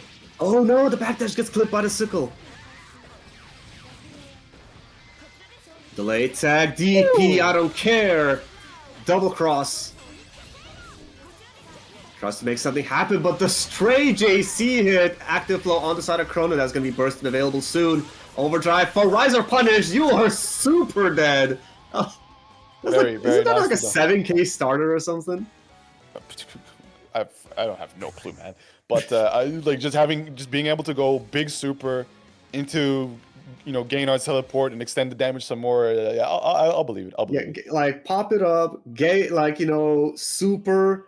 You teleport behind it. That's a combo. That's plus on whiff. I'm pretty sure. That is a silly little thing. Silly Billy. You know, not a little thing. That is a silly big thing. All right, OD through the drives, get some stocks going. Tries to control the space with the D fireball, but that's a quarter of your pips. What now? Yeah, this is so okay. No, it's not. No, this is a pretty bad position for German. Yeah, because he's gonna be spacing himself outside of DP range. Like without for Riser, can't do much. The meter is generating, but like even when you do get full rise, oh no! That is tragedy. Yeah, that is the worst thing that could have happened there. Going into set point for Captain Chrono with no burst available. That means you have to find the hit here. But starting off here beautifully with a call out to generate 2 bits, air to air, no confirm this air, whole lot of air to airs again, no confirms, but the jump in. Early burst there from Chrono. I respected, denied the opportunity from German to generate those bits. Yeah, still, those couple of hits were pretty big for German because, like, you know, with how much he's getting hit, and those IBs as well, he is building up active flow. We could see overdrive this round if he could just get out of this blender. 50 meter on tempo. He finds its mark. Not gonna be that much damage, but still very rough. Captain Chrono heeding the advice from prior of, like, if you find one tool that your opponent cannot efficiently deal against, spam it. All right, manages to survive long enough to get overdrive with active flow to boot. Gets the hit. This could be death. Oh no, he creates the space and Chrono finds the spot, taking it over German. I'm surprised not to see like an instant CA there from German, just be like, no, get back in the corner. We run this again, but it wasn't meant to be. It's hectic, bro. Like, you know, you were trying to, like, holding on for dear life. You managed to do this. Like, you know, you feel the adrenaline pumping. It's like, okay, I survived. I got 8 seconds of overdrive. That is so many pips. I'm in Gaynard. I got 100 meter. I just got to do something. But it's like, you know, they find a spot to mash. It's like, oh, shit. It is very funny to see this matchup play out like it did, because so many times people really talk about Izayoi, right? Like, up there in the top echelon. Some people even consider her like within the top 5 bracket, but the fact that she is at like the character she is at the round start situation, and there are some matchups that can really exploit that state that she's in. It's a very interesting balance for the character where she finds herself in. So just hearing from the voices in her head that there is an upset possibility against Red Ask or for Red Ask? For Red Ask. Chikes is seed 5, Red Ask is with seed 25. So this is quite the opportunity for Red Ask. He could like, you know, could secure himself a little bit of a bag, but not if he gets opened up overhead like that. But yeah, also just looking at it, is like Chikes got sent to losers round 1 by Lorelei, so I wonder whether that was one of the connection issues that we had before, or if Lorelei was just him. Who's to say? But already a little bit of a rough start for Red Ask here. Finds with Chakes finding another opening here. laying on the hurt. The possibility for a burst or OD is lessening. You can still let it rip, but catch the DP. Norcy though to try and secure the pressure, but It's one of those weird RCs. You need to basically know ahead of time that it's gonna hit weird like that, and like do RC air backdash or stuff like that. yeah. I respect you just kind of saying like, yeah, you're cornered. I mean, that's good enough. With a good reset, all right. What now? Bit of patience, backdash away, plus range. No RC on the Growler. Okay, we just schmixerize them.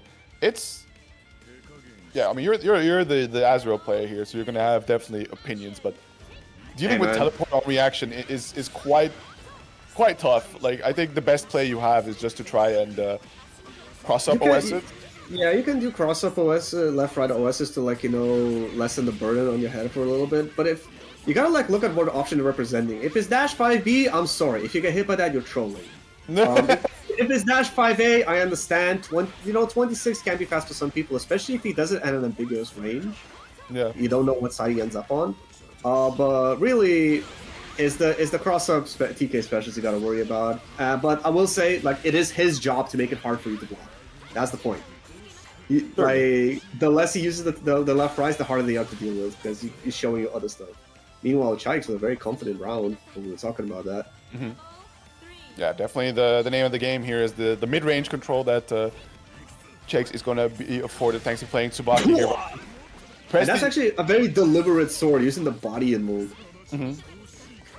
And it's going to be, like, Chikes has to really focus on... Oh, okay, getting away with murder, but still high seal applied. Trying to go for yet another 5C. Deep run through and an instant burst there from Redask.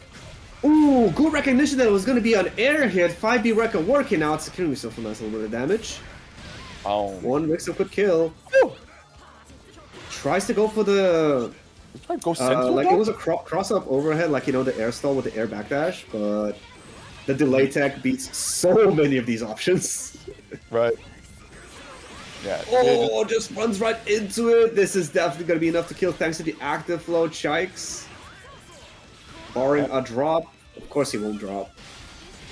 You say of course, but in the infamous words of Justin Bieber, never say never.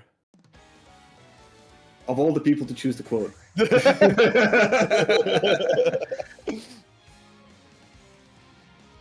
I'm gonna find out who said that first, because it's just so I never have to hear that word again. Actually, I don't even know. I feel like obviously he was extremely popular during our heyday. But like, I don't like. Isn't he like pushing 30 now? Yeah. And crashing out. Anyways, Rask now inside of that effective range that Azraels like to see themselves at, because I think Azrael has a very common problem that a lot of characters actually share, which is sometimes the way their moves are built is like, I have really good close range buttons and like a decent long range button, but this mid range, oh baby. Oh yeah, for sure. Anything that is just outside of 5B range is pain, especially if you play against a character that has a micro dash, because all of a sudden, like, his buttons are, like, you could say some of them are below average in speed, and then they have further reaching, and faster buttons at the same time thanks to the micro dash. It's like, bro, what do I do? I'm plus, but I'm not plus. Yeah, it's a tough one out here, but Redask now on his merry way here to try and round out the set, getting it nice and even out, but we see Chakes prioritizing just to stay away a little bit. Short trade finds a low. Yeah, I love representing the lows. Yeah, a couple of whiffs. Those there's usually a throw or a 5D coming behind that. Cranks out the DP, but you're stuck in the corner. Bit of unfortunate routing. There was a lot of damage left on the table. OD versus the... 5A matchup. Redask, sorry, Chikes is building so many stocks, cashing them out because, well, he rebuilds them. Might as no well. meter for an install combo though. I mean, Chikes does have to find an opportunity here to try and close the life deficit here, and might as well just blast through all those stocks because you want to keep the desk in his fast corner. Reset on that hit from the JAs. One more hit is all that Chikes needs to steal this round. Yeah. Meanwhile, Redask is just trying to throw hitboxes around. Chikes not having any of it. Very good comeback. Yep. Chakes now on that set point. Redask still sitting on that burst, whereas Chakes resting at that 90%, nearing activation there. The JCC. Burst from Red Ask. Okay, wants to get Chax closer to the corner. 6A. Good recognition. That was a very high hit. You usually don't go for the Rekka there. But Chax very smart. Just wait it out, get that blue beat, and tech out. Just backdash away, looking for this. Oh wow! Hitbox there. And Red Ask now, unfortunately, being slammed into the corner. Interesting little ender there. Able to escape. I'm surprised that jump out worked out like that. Oh, getting clipped by the dive kick. Active flow on the side of Chais. He's in. Too far. No punish. But Red Ass gets Chai's corner DP. Yes, sir. What the? What do you mean? What do you mean it autocorrects? I like how you try to be professional, but then you still at the back of your head have to like root for the Asriel player, and you see the situation, and all you can do is picture yourself in it. Like, why? Why does that work? But why did it autocorrect, bro? I'm pretty sure you just wanted orb or something and just like got the other direction. Just turn around, boink. But yeah, Red Ask securing the game, able to bring it down to a equalized position. 5B hitting backwards somehow, but Red Ask now trying to get that chase down, looking for an opportunity to get inside that effective range there. Teleports through, blocks the overhead, but thanks to the OD, is able to apply the weak point regardless.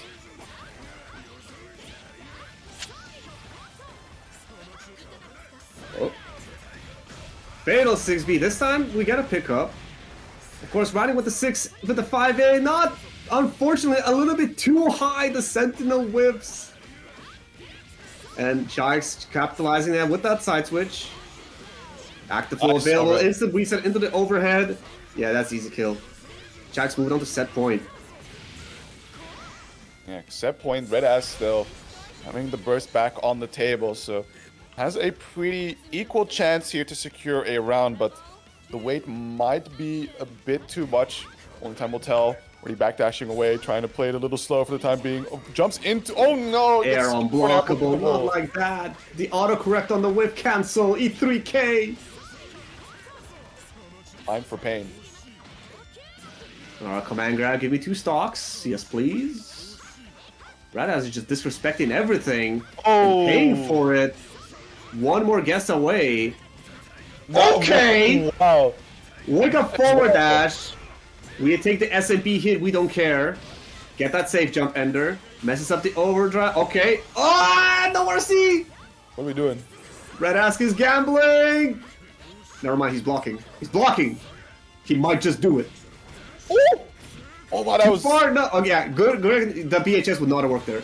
What a 6C, but the whip cancel!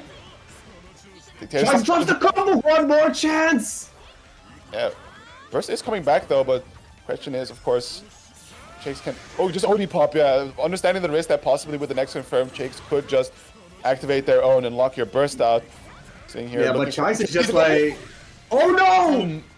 Hard bait on the burst on the 2-2C! Good air throw for Chase. Gonna be sending Red Ask home. Damn. That got intense at the end. Magnet hands there from Chase to snatch him out of the air like that. Man, I don't know. I think the play for Red Ask, I mean, hindsight is very clear, right? Like, oh, you shouldn't have burst baited. But even then, like, just consider the weight of the situation is a bit where they're on set point, they have their burst available, they're quite healthy as well. It doesn't need to be that extreme that they have to burst right there and then. But at the same time, I can understand Red Ask's position that it worked so hard to already find that opening to then lose it again, right? And having to fish and dare to approach Tsubaki is not something that he wants to undertake again. Alright, well that's gonna be unfortunately it for Red Ass. That was still a very good run. Of course, saw him earlier playing on winner's side, but we're gonna be moving on to our next loser's side, which is gonna be Don Weeple, who we saw earlier before, up against Nilo, who I have not seen before. What was their path, I wonder? Ah, yes, the Scar into the round 2 Nessica, the classic. I wonder if that was a Scar Novak DC or just Nilo cooked. I mean, Izanami is definitely a chef character. They can definitely cook. Good backdash from the 2DA. But Ooh. getting hit by the orb, burst bits, get the party going. Oh, he playing zoning Izanami. Wait, which was Nilo the? No, that was No, lore something. No, there's one Izanami that Lore. likes to just throw the comment at you. Oh, that's I know. Ah, there. Okay, thank you. The time stop Izanami. Yeah, If anything, he carved an identity for himself, you know? true. Oh god, just dashes into the orb. Quick pickup for Don Weepo. Nice, But- big Abari button there, as you've mentioned before. Fantastic tool, become one with the pavement, get that low out there, and we can already see the Izanami game plan on the table here. Ribcage, overhead blocked, but Uh-oh. no, I'm with PPRC it. got out of here. Danger state for Nilo. Watch out for these BFAFs. Oh, Yeah, you know, you might become one with the pavement, but the fly swatter digs in there. yeah. Yeah, true. Some flies do like to make their nest on the ground. Oh my god. And yet again, Don Weepo showing the power of the JC. Overhead, boink. Dead to Kagura Yeah. moment. Yeah, the damage of this overhead is a Ooh. little bit high. Izanami is also very tiny when getting hit. So it would seem. Still a whole lot of damage done. Yeah, you Okay, sure, yes. No, that's an expected interaction. That one you I know. cannot be like, oh, he's not. I know, but still. I'm an emotional man. Fair. We've all seen the clip. Oh god, Orchid working out, punishing Don Weepo, but still Oh, okay. mistimes the 6DA. What can you do? Base the EA, but just chill. Just fireball up. Oh, did not have the space. The Nilo slides in, but Don Weepo still heavy advantage. He can afford to just chill. Well, not if you eat an Orchid like that. That's strong. God, wait. Isn't that name's hard? CA got off of me. Oh, wait, was that 2B recovery? I think that was 6A recovery. I think he just double jumped. Ah, But yeah, you gotta be ready. You gotta in a lot of the times, Kagura players, if they CDP and RC and they're in the air, they're probably coming down with the JC. You gotta know your options when they're coming down. the fly swatter. Certainly. Yeah. It's also very I do like the vision from Don Weepo there. It's like, oh, I have life lead, burst advantage. I could sit here and play lame against Izanami, but yeah, trading a lot of health just trying to get projectiles out that kind of amounted to nothing was painful to see, but nevertheless secured the game. So who can complain? Ooh, Oops. read on the bits, easy Wyvern, get through it. Bima. Alright. Not too much damage, but getting in is what matters. 6 ARC! Okay, That is- he just wants the kill combo, yo. It's the rich man's confirm. If you aren't about getting your hands dirty, right? Like working in the soil, getting that that BFAF link off the overhead, you can just RC it. Hey man. When you call it the rich man's confirm, I just imagine, like, you know, when in Yakuza you can just slap people with money. Imagine if whenever you did, like, you know, an RC on something you don't need to RC, like, you know, just money popped out. Yeah. That'd be tight. Solve your problems with money, aka RC. Just a bit of patience here, good defense, but Don Weepo's patience does run out. He had enough. He just CS, get off of me. But not working out on the stands mid-clash. Nilo, active flow 100 meter, gonna spend 50 of it. I don't think that's gonna be quite enough. Yeah, I think the combo's quite prorated here. Yeah, like, could try it, but it was too ambitious to assume that the next hit would do the Yeah, deep. I mean, he saw that he was in active flow, so he believed. Meanwhile, Don Weepo, a big active flow hit for him, and this is Kagura Mutsuki. Yeah, OD. Bob. Any dash cancelers? No, no need. Big OD. Super. Man, that move just does the hurt. Don Weepo stealing the round from Nilo. Able to close it at 2-0. I taught him that. I told him to stop bursting, and look, my boy finally did it. He did a little OD pop. Immediately accessing the very high damaging super. Oh, I'm so proud of him. And that actually secures him a spot. Is that in top 8? Where he's going to be facing off against Ice Sinethal? Yeah, that is a top 8 spot. All right. So big Dawn, top 8 for the Dawn. Well, yeah, it seems like that's gonna be our top 8 fully figured out. In fact, our top 6 basically figured out. Yeah. So of course we got Nesca Chrono already waiting in winners finals, and loser side we got Toby, Chikes, Ice, Don Weeple, who we just saw, and a little bit further up we got German, who's fresh, I want to say, off his match with Chrono, and Ragnar, who's probably frozen at this point. It's been so long since his match. with Ice Nesca. out. So I hope he's been doing something to keep himself warm, to not hit the field like an ice cube. But You know, like the Naoto, the usual Naoto drills, and kite loop times 10, both sides. yeah, both sides. And then what other dumb shit does he do? I don't know, CDP whiff or some shit. I don't know. I think that's just a B. There's gotta be something else. I assume just the average, like next to just doing kite loops, the average Naoto drill is just boot up an Edge Dark Neta video and just copy that. Just be like, let's do that for a bit. I love sometimes just going into like, yo, I'm gonna recreate this Neto combo, because you end up learning a lot. Because then all of a sudden you realize like, wait, what do you mean? This is a fat ass delay into hit, into delay overdrive, into air backdash while falling, just for the side split. Like, okay, sure, yeah, go off. I didn't know my button hit from behind like that, but I guess it does. I think what the Neta combos for Naoto have revealed is that he's truly a blessed character to have such stable routings across the cast, except for Akune, that like when they start really exploring the depths of the character and what it can do, you start seeing things like insane backshot combos with the Rekkas. Yeah, it's just mainly just getting the back hit of all your specials is what goes on there. Or like CF newcomer, his buttons have big hitboxes. Yes, exactly. So you see that, and I think by far some of his more interesting ones are against Valkenhayn. I think those are always really funny because Valkenhayn is a very good Neta character. he's Neta like training tall, right? dummy rather, because he is very wide. Oh, he's wide. Hit. Yeah, that would make for a poor training dummy. I don't know.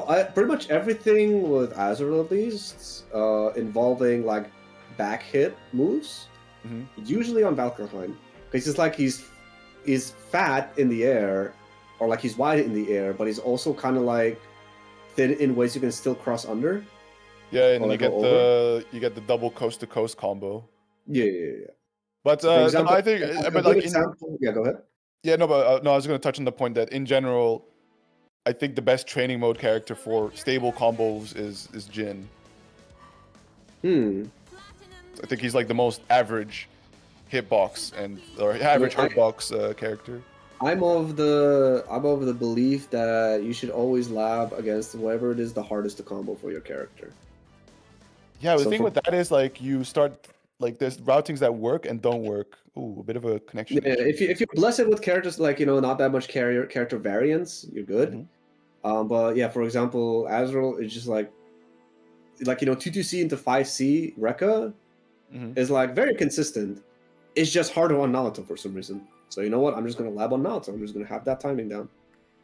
Yeah, that's fair. Like I think if you do have indeed one problem character, then by all means. But I think when you start getting into like Jin is a big victim of this situation where he has very precise hitboxes that has the effect that he needs to be really precise on the routings he takes against a lot of different characters if he wants to be optimal.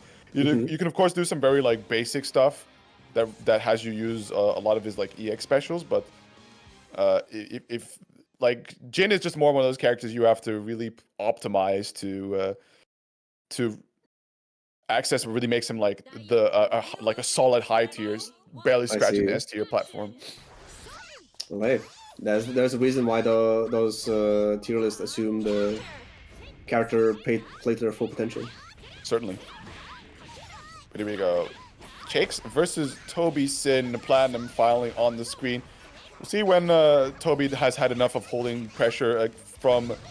Yeah, there. That's what I There it was is. looking for. The... I've had enough.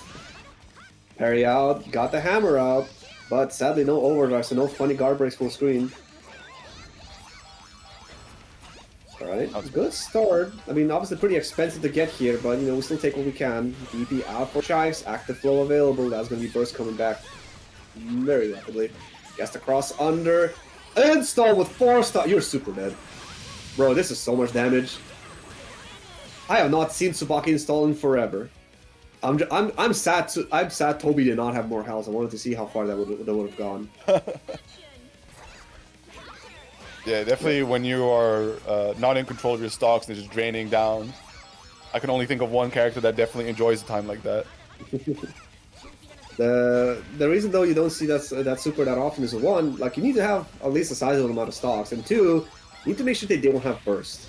Because it doesn't make your combo unburstable. They can burst after you spend the meter, and it's a down payment. So you could just be like basically giving up all your stocks for a while. Right. But yeah, I think pretty much like even with like 2 stocks, she's scratching 6k of good starters.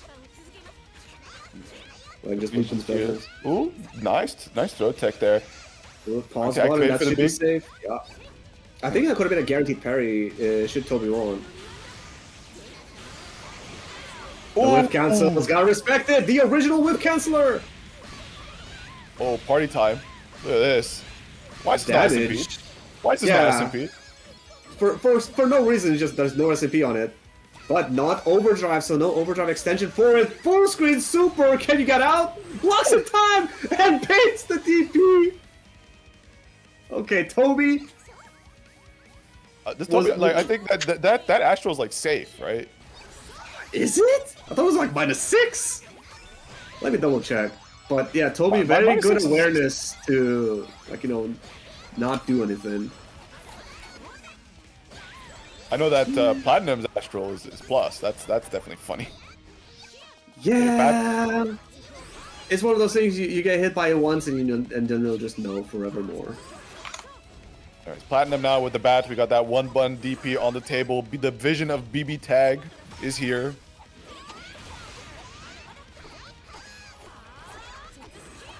Time to spend charging here, especially with the life lead that Toby has, which is, it's a very interesting way this plays out, right? Like Toby could definitely take the opportunity to try and cycle through his items to look for something a little stronger in neutral, while Chakes is charging up the stocks, but getting impatient like this, trying to challenge in there, and now opening up. Oh, the install again. Even with 1 stock, this is still good damage.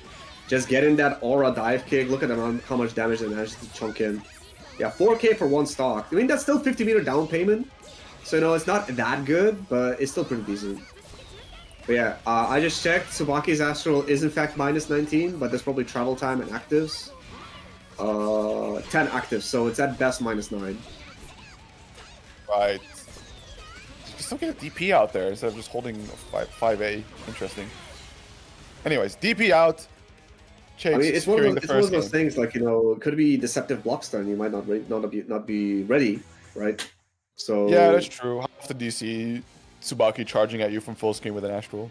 Oh god, 8888 matches. 888. Oh, Alt F4. Secure the funny number. Boot up on an alt. I mean, I'm pretty sure you can edit your profile to have one many games, unless Brackman legitimately was on -30,000 games, in which case, truly is. I can't believe he's still a beginner. You can cheat engine that. I see. Actually, there's a funny story. I don't know if I don't know if I'm allowed to share it. I will not. Fair enough. I respect the NDA.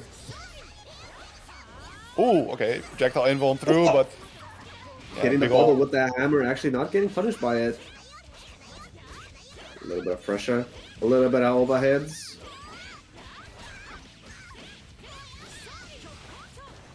What we got now? Good space. Good timing on the parry from Toby, but okay, managed to get himself out of the corner. Yeah, Unfortunately, ambitious burst. Let's see if it works out.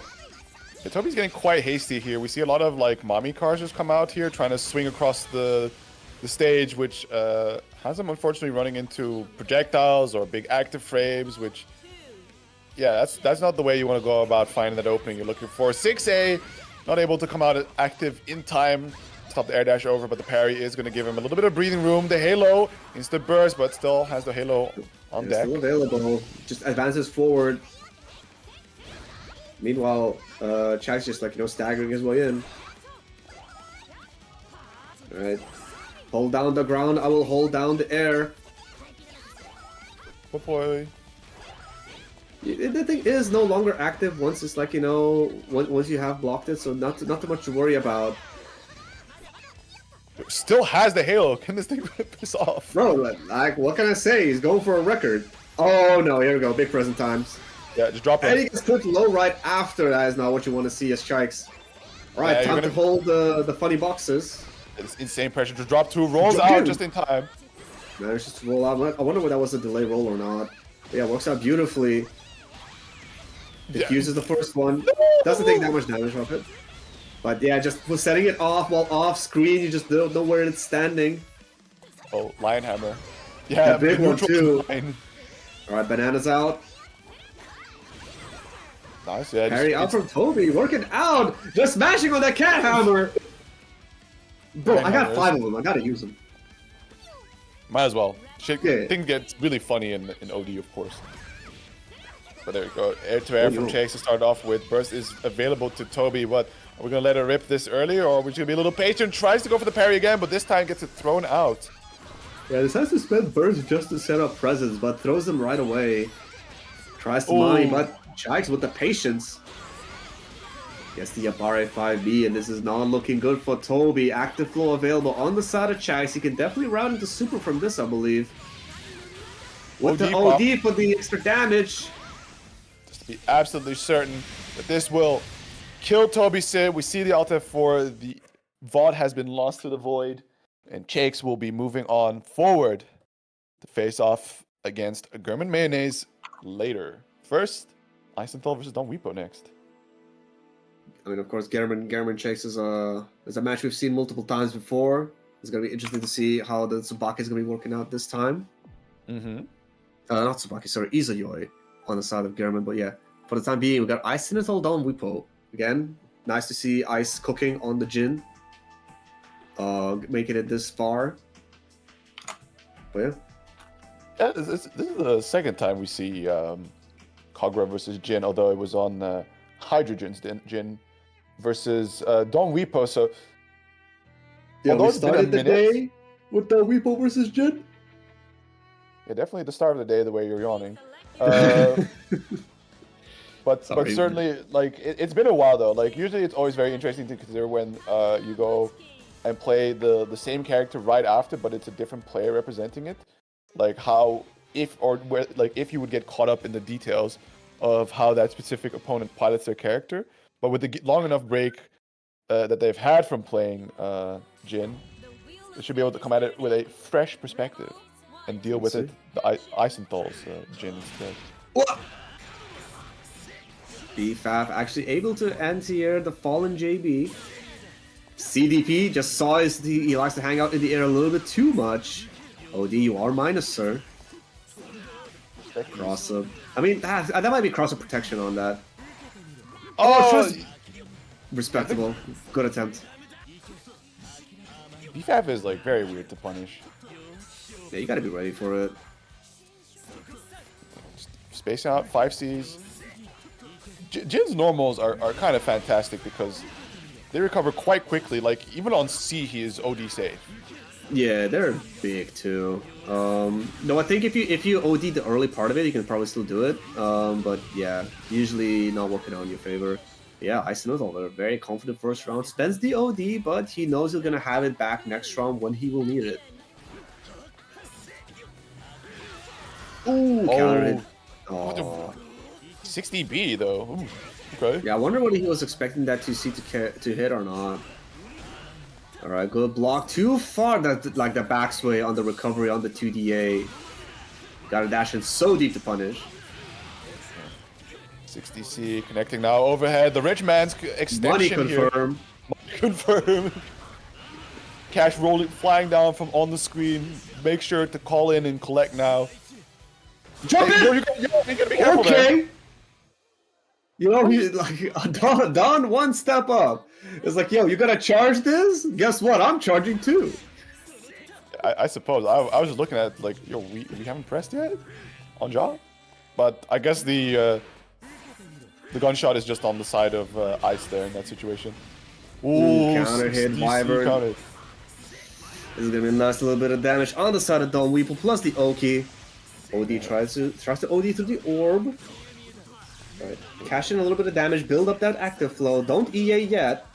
Don't want it too early. Guard break. Max charge. That was charged. Oh no, that's yeah. Secure himself active flow with that guard charge guard break. 4K on the side as well. Nah, I can't do Lindward is that. so awesome. Yo, shout out to Don Lindward. Weeple, of course, a Lindworm believer, but you know, a true meaty does beat it. Lindworm believer. It is faster than average. I think it's like what, 4 frames? So that's what he's banking on, like, you know, mistimed meaties or like unexpected gaps. But you know, Wouldn't you just rather C5 and just cheat your turn back with an RC? yeah, but it's not Lindworm. True, true. That's just how Don Weeple rolls. We've all told him, bro, CDP. Like, nah, Lindworm, trust. Trust in the program. The agenda must be preserved. Okay. B5 The revolution will not have anyone on wake up. Alright, very good start for Ice Sinithal. Sets up the micro dash snowflake. OD's through the 6A, but the block stun means Ice is safe. I think the OD was also just too late. Like, it was during the active portion or like recovery portion of 60A, so you do have to like 60 like ODing 6A is a you gotta be careful with that. Like, not too late, not too early. You still get bonked on it. Yeah. To be fair though, it's so fast that it's pretty hard to be too early on it. But it's one of those things like if you're doing it predictably, watch yourself. Yep. It's a bit unfortunate there for the routing with Ice and Soul now having Don Weepo trapped in the corner. Just trying to push him into the snowflake. Yeah, using the vacuum of the 2D. It's very understandable as well because, like, I think Eisenthal is standing in this really awkward position that Kagura has a hard time to challenge. And you think like, oh, you can 6B. Not when you're down backing, buddy. That's the B projectile coming out if you're not ready. Get a quick reset. Ooh, Oh, good roll catch. The black magic roll catch.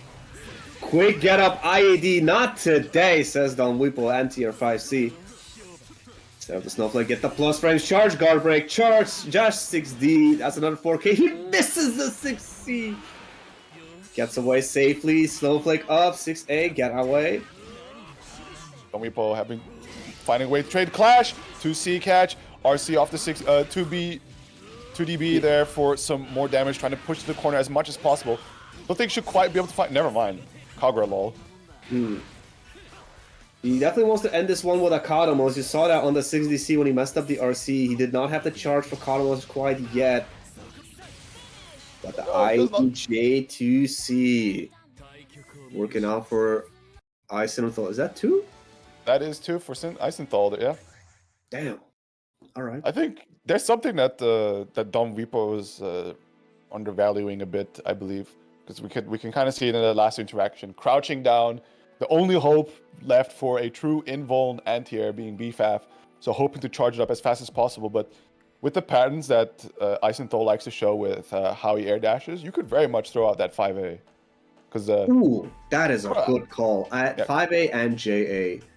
Like, honestly, I do feel like everybody has to go through a phase where they just start appreciating their A buttons. Because holy crap.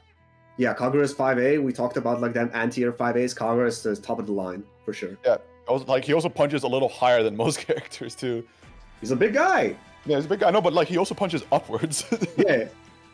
So sure. it's definitely there comes that situation. Like I think we saw it earlier with Toby Sin versus Chakes, where Toby tried to go for a 6A, but the instant air dash from Chakes just clears that airspace where the 6A would hit by just being far too fast. Whereas maybe like a 5A would have caught the transition, like when Chakes is flying right above your head. That's typically the sweet spot for 5As, is these instant air dash situations that you need to quickly cover, because they are locked into that air dash for quite a bit before they can cancel into an attack. It's also the fact that there's like such a fast recovery that it could just be like, it could be something you throw out to safely check something, and if it doesn't work out, it didn't commit to anything, it's like, oh, I'm fine. Whereas like, you know, some of these like heavier recovery dedicated anti-airs like may not always be the case. But yeah, we got ourselves a little Tsubaki battle, Tsubaki against herself, between German and Chikes. Let's go. Oh, wait, how is it still on 888? Oh, the Alta 4, I see. Yeah. This match is not logged. This match does not exist. It's not real. All in the head. Yeah, it is. Oh god, they're both gray.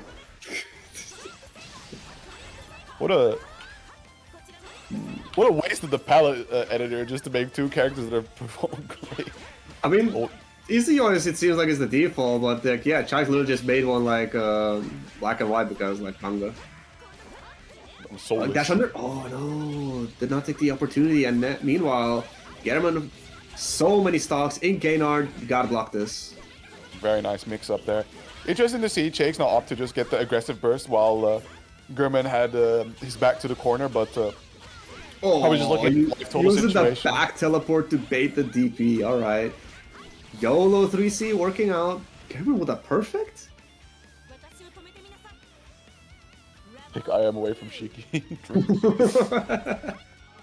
Truth nuke. Sonic Saber. Just looking for any one of these two. Get blocked for at least one bit, but now finding the opening. 4 stocks on the table. Needs one more quick confirm for the max stocks. Oh. Oh no. Wow. Alright. The confidence. Alright, full stocks. Oh. Gotta block the Astraeus, gotta IB him. Ooh, good check from Chai's butt. Very difficult to convert those. 50-meter onside of German. Are we gonna see Transam? We're gonna have to, because German was quite hasty in using all those bits to try and find an opening. But now without, to extend pressure. Like, I think we're gonna have to German to the Chai's to the corner, but a good dive kick gets him out. This is definitely the difference we see here of German versus the likes of Tsubaki versus Lambda, is that there's still opportunities to. Oh wow! What a cross under, then hitting the back portion of the. That's how you want to do. That's how you want to do the cross under. Oh no, not the purple. Hey. The expensive one too, with the 50-meter on the dive kick. Gotta be aware. I mean, I don't think it would have killed otherwise. So you just go like, you know what? I can just do a quick reaction check here and then steal around. SKU shaking his head. Oh, double OD pop. That you know, both of them building resources as they're getting hit, so you know, both beneficial no matter what happens. Those are like the very strong resource ODs. But I think the one resource that German is losing and definitely will need later on is going to be that HP. But excellent Abari is going to set up an opportunity. Quick triangle dash mix, but it's quite high up, so that opens up the opportunity for Shiki to mash out there. Now, both the players just trying to chase each other down with their dictator slides, but it is going to be, once again, Chakes coming in control of the situations. Excellent IB, generating a lot of meter, but there's the overhead now. Oof. Oh, no. What a bait on the DP. Chai's going to be able to finish it before Burst comes back. Taking the first game. Painful. Yo, can somebody hop on Chakes' account and unlock Tsubaki for him? Raid out character looking. But the magic number has now been ruined, Sag. Well, what can you do? We just have to wait for 88,888 now. We'll get there eventually. Oh god, you're so right. Take away his iron privileges. What is this? This almost looks like one of those. Like probably, I think deep in the code somewhere, the characters do look like this because they need like distinct colors to have their palettes be edited. But yeah, this is some like, it's not Haagen-Dazs, but the other ice cream brand. Baskin Robbins. Ben This and is a Jerry's? Baskin Robbins looking skin. Sorry, I'm looking at this. Is like this looks like a fucking like a RuneScape Guthix or something. Armor plate. No, this is Zamorak rune plate. There it is. That's exactly what it is. Is it? Bro, if you know, you know. I'm playing RuneScape. Where's the hold on? Custom palette. Zero Divergent. Oh no, Deep Blue is what it's called. Nah, I will show you the vision. So thank you, Commodore, for the quick raid. German here, finishing out a round in position here to try and challenge for equalizing the set. Who let him cook? Yeah, food's burnt. Ooh, round start working out for German. Yeah, very important. One more hit, but Jake's willing to risk the DP there to just try and cut German's momentum short, right? Next hit that he could have gotten would have been full pips, and with the slight amount of life that he had already lost, it could spell the round there. Immediately setting up a nice triangle dash, extending the damage as much as possible. Goes for the Oki. Patience here from Jakes until a big fatal start and just, yeah, bursts out. Yeah, it just takes the opportunity to charge him some stocks. Sharks knows he's gonna need them, but German takes the opportunity to teleport in. Only one pip left, but that's very close to death. Very rare instance of, like, you know, actually managed to hit Tsubaki out of the bananas. Yeah, German gonna be tying it up. Alrighty, it is anyone's set to claim. There you go. How is it not exactly what that palette was? It's a little darker comparatively, but I can see the vision, yeah. Bad wake up backdash and into the DP. Well, we're just throwing out all sorts of reversals, and yeah, gotta be cashing in this nice little fatal starter.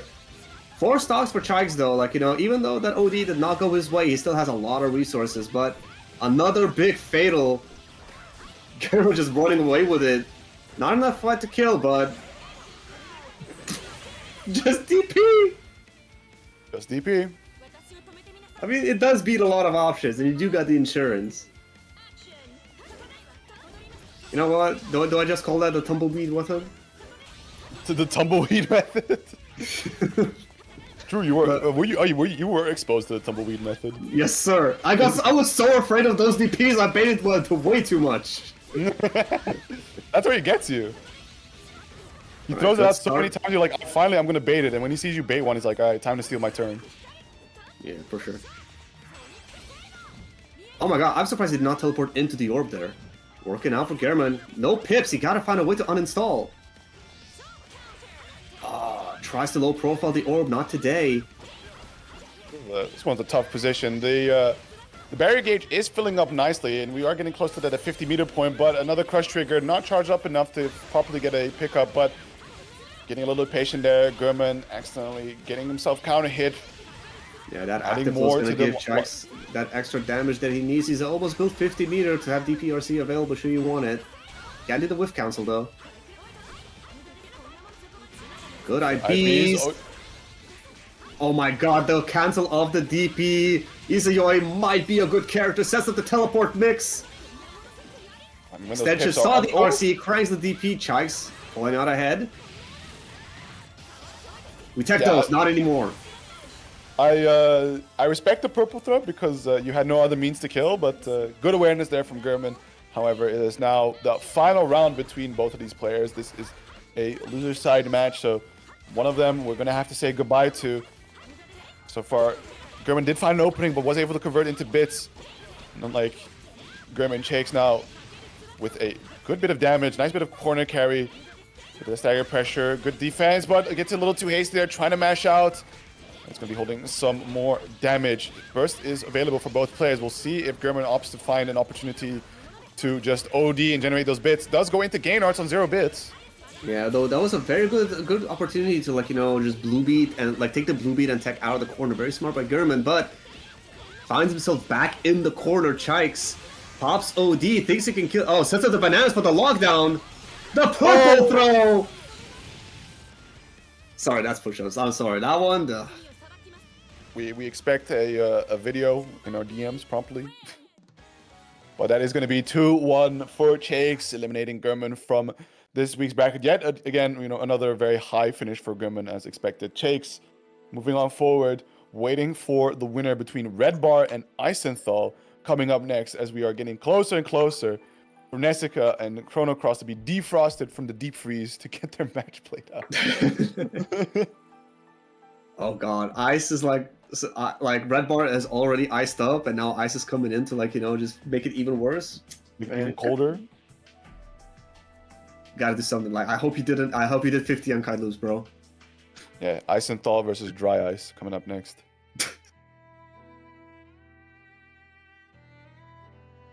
The Jin Naoto matchup it's quite a balanced one. I think it's very give and take. Both have like points they really excel at, both have points they really suffer. And it's mainly going to fall on Eisenthal to capitalize on Jin's better range compared to Naoto, and to just play a sort of kind of keep away game, right? You want to keep him at sword length distance and confirm from there. And Red Bar just wants to get in your face is going to be the main thing. But then of course, being a Shoto, you still have access to DPs and some unique invuln property moves that you do have to play around. Yeah, I wonder what we're going to see Red Bar use End Sway through the fireballs from Ice, because of course you mentioned you want to keep him at bay, and the fireball is really good at stopping End Rekka, which is the main ways of getting in. But End Sway could be a way to get through it. And you did say Jin does have the superior range, but that's as long as Naoto doesn't have a drive charged up. Certainly. But it's a very rare situation you see Naoto just actually play for drive charge. Oh, nice. I love that. 5A whiff right over their head into the throw, but good awareness from Red Bar to instantly tech that. Yeah, it's a common throw setup. Tries to make something happen with the cross-up JB, gets the counter hit after. Yeah, Red Bar being given some really awkward hits to confirm, keeping the combos rather simple. As have both players. Oh, wow, the 5B anti-air. Don't see that swap. I mean, it does kick upwards. It does kick very upwards. Alright, brings him down into the corner, decides to cash in both supers, not quite enough. Ambitious, good blocks. Oh, tries to check the JD. With the breakaway, but gambling it all on the 3C. Not only did you block the CDP, you also blocked the JD right after. Alright, this guy, no, I think these guys have played each other once or twice. They have, yeah, man. Alright, tries to NDP through a projectile that was not quite there. Ice taking a punish. Bring it back down. Not the greatest of OK, but run up 6A. Based. Whether that was 5A or intentional 6A, we do not know. Counter hit, that's a combo. Yeah, good recognition. Getting the confirms going. With you do kill here. A bit premature, decides not to spend it, but the 6A, the life deficit was simply too great. Ice was unafraid of anything. DP if you dare, I don't care. Right, and then 2C good? Oh, a bit of a miss with the G2C. Jump neutral jump instead of forward jump. Oh no, there we go. The pains of Naoto 2C. Both a really good anti-air and sometimes the worst fucking anti-air you could ever ask for. And we now see Ice is definitely seems to be preferring to use the Snowflake for the Crossy 5B setups. Because you pretty much tech right into those, so Red Bar decides to burst out instead of taking the mix-up. It's down, nice air-to-air. Yes, I love when the people convert those. Yeah, but I mean, Do it again. for Naruto, this sucks. You just wanna... Okay, there we go. Finally, it all comes together. Bro, send a message, draft the email and send it over, bro. Holy moly. I mean, I was here sitting there feeling for Red Bar. Air-to-air hits for Naoto is a pain because other than CDP, RC, it stops there after your DP, right? You could get a couple hits in, get your jump cancel, get a couple more hits in, and then DP ender. But at least you got something. That's not something every character can boast about, without a counter hit at least. Is this Asriel woes I'm hearing? Look, man, unless I'm already buffering in JABC, I just get JAB and then C. Like jump cancel C, done. Either way, I'm working on it. Trust me, I'll figure something out. Ooh, delay 5C, catching the jump. Able to get that JD recovered in time to block. I mean, he also likes doing the air fireball for the like the air movement, because Jim does a little like a hop backwards as he does it. Like he has your counter hit recovery during that entire time, but like it does let you avoid or like move out of the way of anti-airs. Right. Okay, red Good bar, IVs, good blocks. Oh. Wait, how minus is that 6A? Because to just run a block, he was definitely expecting a sort of.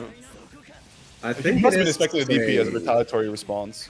Probably. Let's see. -4. Privilege. Yeah, I did have a wager was about -4. I think most non-cancelable overheads are in that range. Except for like the big ones like Tiger 60 or something. Right. Wow. Kind of a Hail Mary. I think we're looking for the unblockable there, but Isenthal recognizing the situation with the life lead, just opting to play for the zone out there and laming red bar with projectiles, securing around. As you should.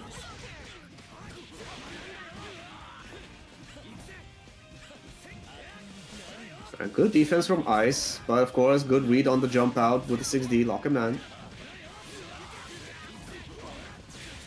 Gets the hit, not too much damage. CDP tries to check, but like, you know, that quick release, this is why we saw Don Weeble just holding for a bit. That's true. Interesting to see such a drop on the side from red bar, but it's also the most Naruto thing to do, to drop the easiest part of your combos. Oh, for sure. I was expecting that 5e to air hit there, so a little oopsie on the routing, but life lead nonetheless, playing it patient, RC on the DP to make it safe, and just wait it out. Only to engage into Jin with OD. And of course, Ice is perfectly happy running this clock as he's generating this OD back. And of course, this like lock him down with the Snowflake Charge Crush Trigger has been working wonders for him. It's a bit expensive meter-wise, but big rewards. Oh, dash, yo, Maureen, where's the negative warning? Negative penalty does not exist! Yeah, it's a myth. So this wouldn't happen in Daisuke's house. You'd see that negative penalty after the second backdash, but yeah, just keeping it optimal, using that OD to lock out the burst. However, that does mean that red bar is going to go into the set point with no burst available, and the chances of reacquiring one are going to be quite low. It definitely, like you can definitely play around towards it, but you're going to be spending a couple of CTs, I think. It's just about spending meter. Ooh, tries to OD just a frame too late. You hate to see it. Oh no! Ooh. Yeah, that's another thing you hate to see. Just running straight into the Snowflake.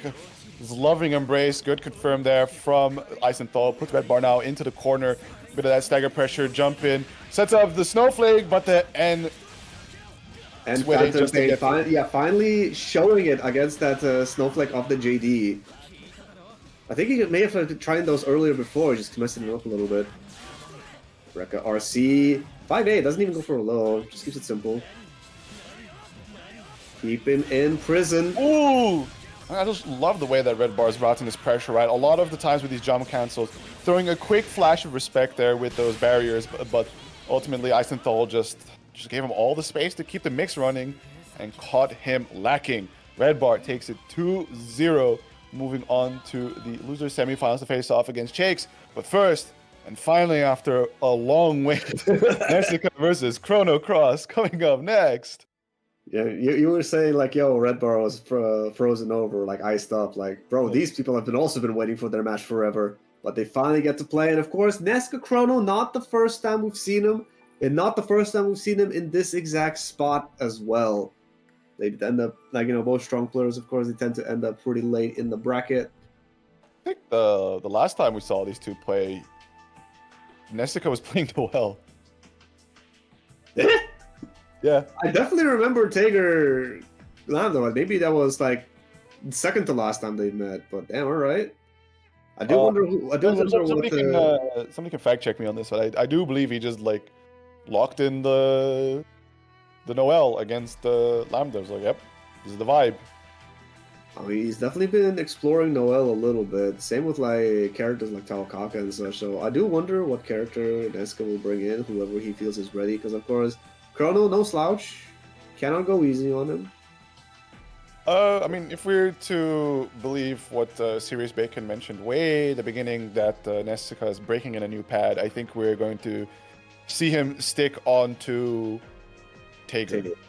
I see. Makes sense. We're just waiting on Chrono to make it. Scar's here. Scar, can I tell them about your match count, or is that NDA stuff?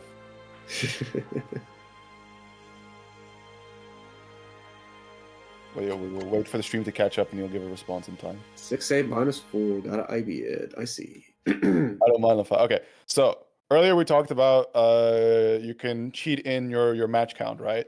Mhm. So Scar had cheated in his call match count to be well in the 20K games, and he's noticed that since he's done that, people have been playing against him slightly differently. The social experiment? Okay. Yeah, I don't know with more social effect. I think he just did it, and he's like, "Oh wow, this is the added effect. People are more respectful and mashing less on scramble situations." Bro, the meta? Informational warfare? True, they're just like, "Oh my god, billion game Carl, they must know the secrets." But here we go, Nessica on the Azriel versus. That's a Susanoo, sir. Wrong gorilla. Why did I say Azriel? My goodness. Hey, Azriel is a very good matchup here. Well, I'm told. I don't believe it. But that's just a personal struggle of mine. But meanwhile, Nessica gets that early OD, getting the important unlocks, Grand Viper, Spin, and DP. What else do you even want? Raj confirmed, let's go. Oh, I mean, yeah, we got the main seals unlocked. We still need to get the Ebonic Plague's favorite seals. Sword Surf, yeah. Shout out to Ebonic Plague. I love it when Susanoo's on screen. He just goes like, yeah, he gets Sword Super. This like shoots him up in the tier list. And I'm so glad I got to meet up with him in Rebel. Were you actually there at Rebel? I was at Rebel, yeah. Nice. That was my first offline. Like, yeah, I got to play a very long set with him in Type Lumina. Okay. I don't know how it happened, but that's how it will work. Ooh, a little bit of a dirty burst action there, and Captain Chrono able to recover the round there. And this is actually a very big hit for Nessica because like that overdrive is how he got started at the beginning of the round. So now you're up the hill. All right, DP up. Oh wow, the drive barely able to connect. Counter hit, that's 3K. Yippee! Yay! DP. Nice, yeah. RC, I love it. Yeah, it's so good. Does have the God Press now. Yeah, Nessica's a little bit in an awkward spot, but keeping Chrono in the corner here, we do have some decent seals to play with. Right, we do have level 1 Dirt Kick, level 2 Tackle, so combo 2. Oh, it's a serviceable anti-air, sir. It's a mix-up tool by the looks of it. Serviceable anti-air, don't worry about it. That forward movement is both a blessing and a curse. Yeah, also you're seeing Nessica is actually very smart, like, you know, just taking the opportunity to IB these C normals to just build meter. Because Susanoo is a hungry boy. Raw 4D just in there? Alright, was the cursor on DP? I did not catch that, no, but whatever it may be on, Nessica is just slightly away from that ground Viper, so still has to mind the confirm here before going into the spin dash. Alright, what now? He's not. He's respecting quite a lot, eating a lot of these resets with the sickle. Finally jumps one, but Chrono ready with the anti-air. Burst from Nessica. Just pulls up. CA. Get off of me. Delayed get up. Back to IBing. Give me meter. Nice. Good awareness. 6A. Serviceable anti-air. Has the potential to kill here. RC. Yeah, but didn't even need it. That was more than enough potential. That was like so much damage thanks to the pillar. Yeah, first round. And I do think this was one of the things we saw Nessica play, because I think he played Susanoo. No, that was Susanoo into Tager, wasn't it? To show like Yeah. somebody. We've seen it. I think he did that as a funny because, I think Frank Bottle has a pocket Susanoo to do with the Tager mirror. Really? That's I think interesting. it was one of the Tagers has that, and then kind of freaked it in against the other Tager player, and then Nesca was like, "Here, this is how you do it." Alright, very early burst from Nesca. Probably just smells the momentum in his side. Space 6D auto confirm with this with the spin, does not come out on block. You love to see it. God Oh, press. not the God press. Yeah, Rare you're dead. Pepe move, and yeah, that should just be dead. I love Susanoo with seals unlocked. It's awesome. It did cost him his burst, so you know maybe Chrono can make something happen this round, but that's rough. That's rough, buddy. Oh, I just crouched a little too early there, getting caught out by the overhead, but this time blocking appropriately. 6A, get off of me. Quickly shoot a second one. DP unlocked. Yeah, that's the important bit. Like, he chose not to even pursue after, like, you know, oh, I'm not going to unlock right now because I'm going to shoot you for the unlock. Full corner carry here, just piling up the damage a bit, but in Susanoo's case, right, having that DP unlock definitely deals with one of his primary weaknesses, having a really rough time escaping from pressure situations, but the Yeah, life Chrono has the benefit of being able to pressure in a way to be, like, you know, spaced, safe from the DP. Of course, maybe not be the scariest pressure, but, like, the safety is a big factor. Oh no. And Active flow, overdrive, level, like, free unlock, like, free access to all the specials. oh, got a bit greedy there. I guess maybe he was trying to look for a no-tech or some other type of situation, but the 6B, I think he tried to do the 6B RC, like the late RC throw, yeah. Yeah, let's just before the second one connects, but nevertheless, right, just a block hit, walk slightly forward, get that jump. I think that's something we've only seen Akaiki really do a lot, right? It's something we've definitely known is a part of their toolkit. It's just something like you don't see them use that often because probably they would rather spend the meter on CT for the stable routes or, like, you know, just for RC for expend pressure. I think you've also seen Akaku do a lot of car canceling off of it, which can really blow up some timings that you might have. Ooh, Nice. The falling JB into the pickup. No sword for the back hit. Yeah, and that ground Viper was going to shoot him straight into the corner away from Chrono, so good recognition of the situation to just let the combo drop there. Yup. Now Chrono with the lead here, solid life advantage, trapped in the corner. Hero, I want to call this a hero burst from Nesca just because, like, yes, you do have Grand Viper RC, you do have the DP available, but it's still a very long hill to climb to make it past Chrono. YOLO Grand Viper, though, that's a start. Yeah, oh, but Exica Blade, still a little funny DP. Not the greatest, Okay, but you're not ready for it. I mean, yeah, a DP so shit deserves to be able to do 4K. Man, I will not accept Exica downplay in this house. Yes, it's only 7 frames involved, but, like, guess what? Throw is only 1 active or something. You go for, like, yo, I need to, like, I'm doing strike, I need to do throw. When doing the throw, gets you killed. Good IBs from Nesca as expected. DP is unlocked, but chooses not to bloody rip yet. Throw on the side of Chrono. Set him back mid-screen, blue beads, but we take those. And now Nesca corner with only the DP to your name, really. OD, yeah, we'll cancel. And Chrono wasn't expecting that spike chase to connect, but finally another 6B finding its mark. No burst available for Nesca. Quite a bit of meter, one last spike chaser, crush trigger, and just the throw for that extra confirm. Chrono able to put 1 on the board. It's 1 apiece, isn't it? It's 2-1. Oh, it's 2-1. Okay, so the first of 3 actually coming into play, giving Chrono the chance he needs. Alright.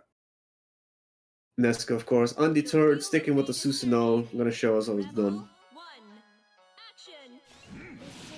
Oh no. The 5B finds its spot, sending Chrono closer to the corner. DP is unlocked, the most important one. Good defense, actually pushing himself out of 16 range, but Neska still finds a hit right after. Chrono forcing a burst.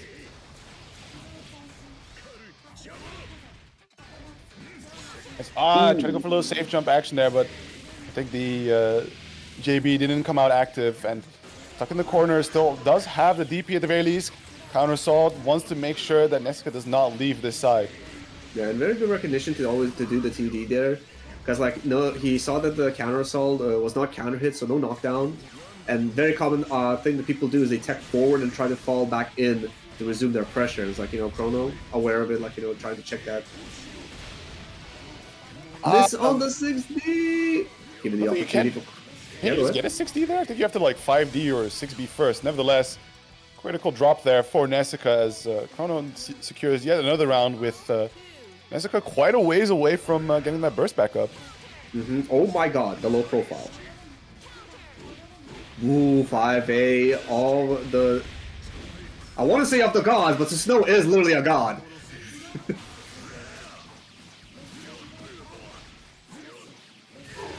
Go. Confirm it. I mean, this is a little bit of a scary situation for Chrono, right? Because you have to be on point with this pressure and this combo game. No drops because there are the two, I think, of the most important seals are unlocked here for Neska, that DP and that Ground Viper. So there's opportunity to escape, and there is possibility for extension. The 4D RC 4D classic can opener that no one expects to double overhead. Good ideas from Neska though. He's already sitting on a 100 meter. I mean, still, you might as well. RC, but counter assault doesn't want to deal with just the free neutral skip there from Neska, and already getting a beautiful punish, lining up the kill here. Chrono making that comeback to a piece. How feasible is OD Sword Super RC pull up? Do you have enough time? So for Susanoo, so you do, what is it? Sorry? So like in OD Sword Super RC into pull up, do you have enough time? Pull out? Pull up. Like 236A? No, like the Sword Super RC and then just dash up. Do you have enough time to do that? So, oh, like that. Okay, dash up. I don't know. That sounds net as fuck. I haven't labbed that. Fair. Fair play. Oh no. Notech gets checked and another early burst from Neska. You are out of games to throw away, sir. Quick get up. Saw that nothing's gonna happen. All right, DP unlocked. We're playing. It's okay. We just lock in. There we go. Big scratch, and Chrono recognizing the momentum possibility for Neska there, just opposite instantly bursted out. Yeah, those multiple lows of the 3C catching Neska, trying to jump out by the looks of it. That or inputting something. Alright, just peeling away with the 2DD follow-up. Tries to make something happen with the 6D. Oh, gets the air hit, but not the second hit. Serviceable.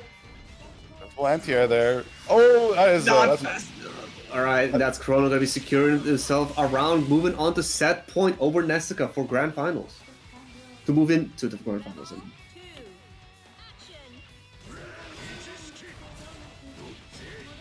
He just dashes under the 2-2D. Okay. Okay. Okay, big momentum time. All relevant seals unlocked. Could only benefit from a little sword super action there, but the tackle going a little wrong there and backdashing straight into the sickle. Alright, one now. That's been Gravity Seed. Oh, Gravity's on cooldown, I see. Burst from Neska. I mean, he already has the important unlock, so doesn't mind throwing it away. But back to the corner you go. Active flow on the side of Chrono. CA is blocked. It's not the vibe, and I think there's still like going to be one more chance, even with all this meter. No tech situations. Does find the JA there, but drops the combo. No meter to make it safe, and no punish from Chrono. 60 getting blocked out, and there is the Astral, but yeah, I won't even need it. Yeah, like, you know, he dropped the combo at the very end, did not have the RC to make himself safe, and Chrono just stood here. He was in defense mode. Defense position, like, you know, I'm just gonna hold it. Burst came back, popped OD, just happened to be doing a 60 at the moment. It's like, all right. Good games for Chrono. the first 3 coming in clutch. He was down 2 games and made the comeback 3-2. And that's going to be him moving on to grand finals over Nessica, sending that monster down to loser's side. Oh, crap.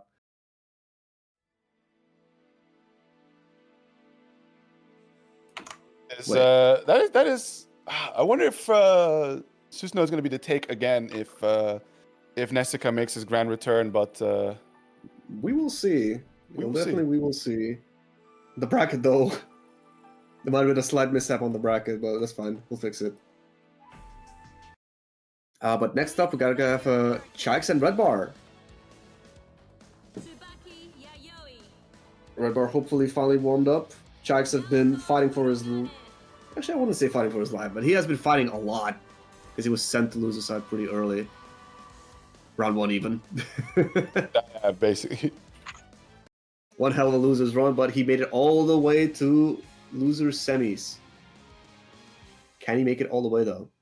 Also, I believe it's top 4 payout, correct? Voice in our head? Yes, says the voice in our head. Yes, says the voice in our head. So that's top 4 payouts. Yeah, so of course we managed to make it over 100 on that match arena, securing a payout for everyone we're going to be seeing from now on. Yeah, early start for Shikes. And actually a nice palette, alright. Oh, of course, it's Teta. That's right.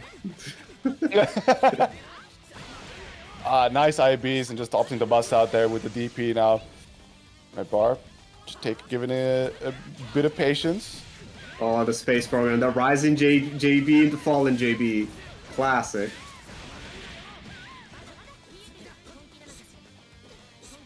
We stagger in this house. With the meter, yeah, no to it. Oh, Active Flow about to come online for a Red Bar. Fades the drives. Oh, the 6B finds its spot. Active Flow online. Gonna build back that 50 meter. Nice, the bait out. Slips in, but interesting choice to go for the end sway. He almost did the counterplay. I'm pretty sure every character can't punish like the full DP sequence correctly. I think it's something to do with like that, like walk under, dash under 2C or something like that. Have to use the archaic tooling just to beat the DP. And then she spends stocks on it. She deserves it. What a delay tech! Yo, Inwilling through it completely. Yeah.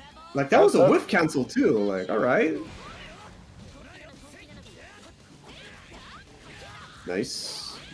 Good check for Chikes. Like, for like, you know, not being deterred by how that round ended. Nice big overhead.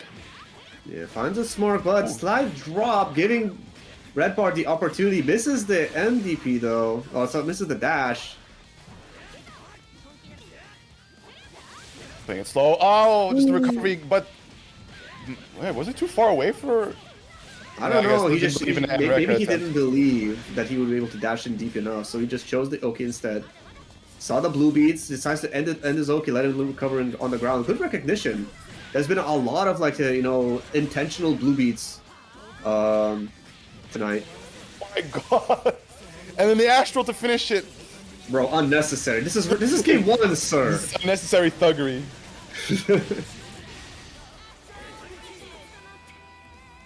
You know, I Astral, like I do a button and Astral just to feel something. Alright. Is this back to first to 2 as well, so... Shark's potential in his last life. Oh yeah, this is going to be our last first to 2 of this evening, so there isn't going to be too many great second chances like we saw earlier with Chrono Cross having that third game win requirement from Nessica to make the comeback happen. Mm-hmm. I being even in the... Love to see it.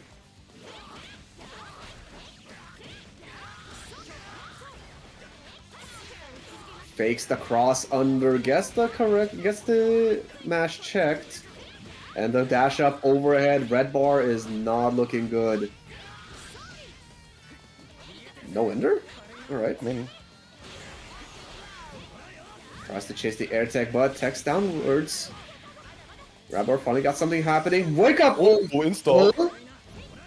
It's not quite the pause button you want it to be. And there's the end swing through the projectile.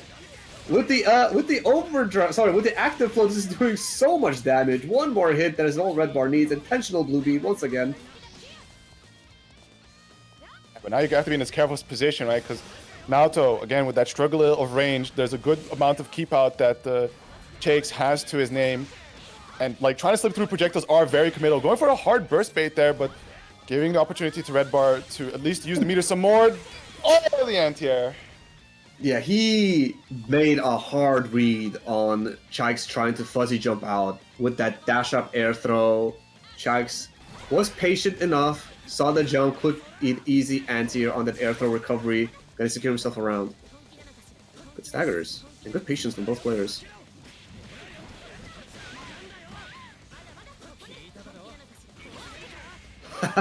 Not today. I know you're gonna block. Oh, that finds a smart Red Bar. Instantly burst, does not like it. Tries to make something happen with the G. The 3C! You were talking about Bison Slides before. Yeah. Oh, messes up the cross under. The second 2B didn't could not from behind. Ooh, wow, good He's movement. down. Oh, yeah, the big body involved swing there. And I think, yeah, that should just seal the deal. Jakes, 1 OD pop, no drop. Gonna make it a 1-1 a pop. Except pop twice. That was shit rhymes. Never mind. And I was about to like, yo, bro, did you think about like, you know, starting writing lyrics? I'm the most critical of self-critics. I have no flow. I have no rhyme. I got no rhythm. 2 left feet. Going back to Not even character select. I think somebody just taking a minute here. Oh no, I see. Uh-oh. Do you want to take it?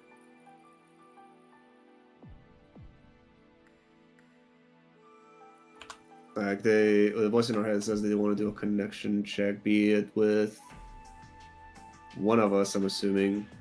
Seems like Redbird gonna be up first.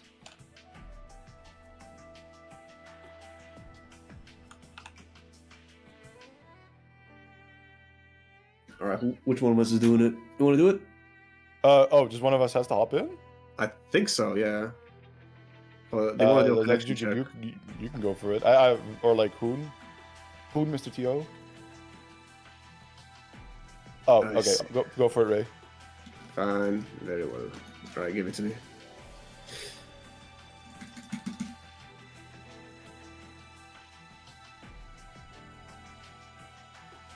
What's a character that puts a lot of plasma on the screen?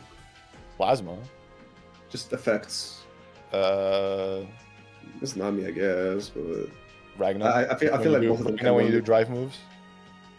Oh. No, nine is like she's more animated. I think the fact that like Ragnar spawns particles on his drive moves is Yeah, we gotta set it up, bro. That's effort. I'm just gonna press D. Okay.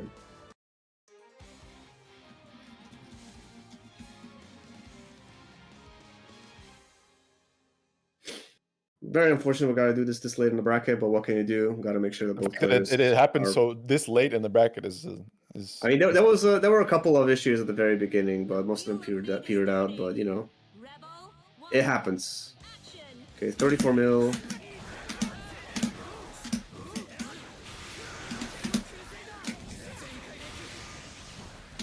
Yeah, it seems stable. Stable 33.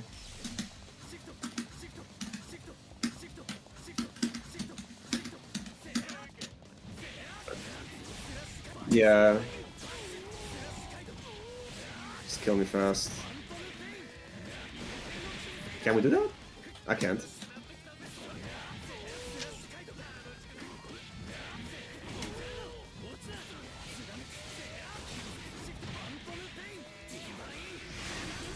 They get to practice their combos. It's fun.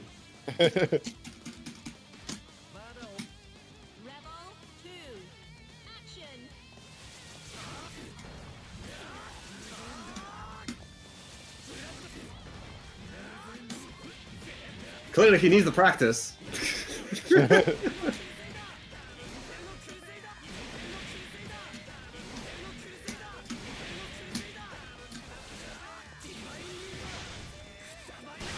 Oh boy.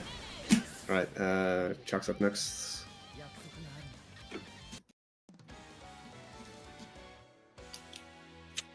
While we're doing this, probably check out the match arena. Woo, money, let's go. I think it's still stable. It's still the same.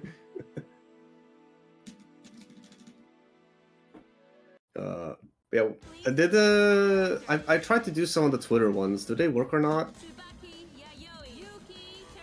The Twitter ones? Yeah, Actually, if they didn't show up, then they just don't work for me. I'm let me sorry. refresh the page. They did not show up. I give up. I can only do the Twitch ones, I guess. So it's definitely a worse connection with Chix than it is with. What is this palette? It's just invisible. So red bar was 34 mil, no rollback. This is 70 to 90 mil, one rollback. It's relatively consistent. Yeah, it's relatively consistent. But it's it was at 0, 1 up to 1. Seems like it.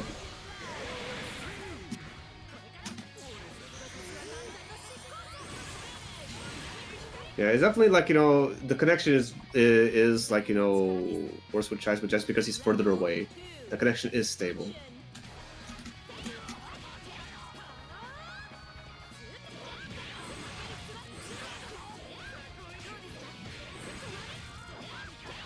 Yeah, I guess we're doing the fancy old coin flip. I'm not doing push-ups for these. This is in the line of duty.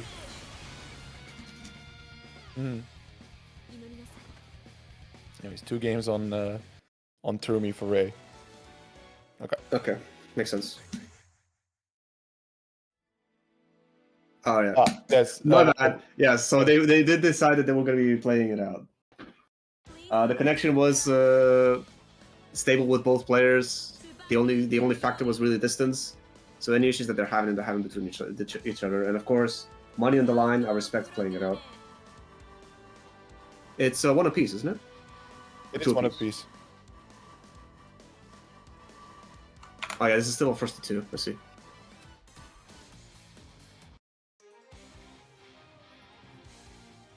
All right.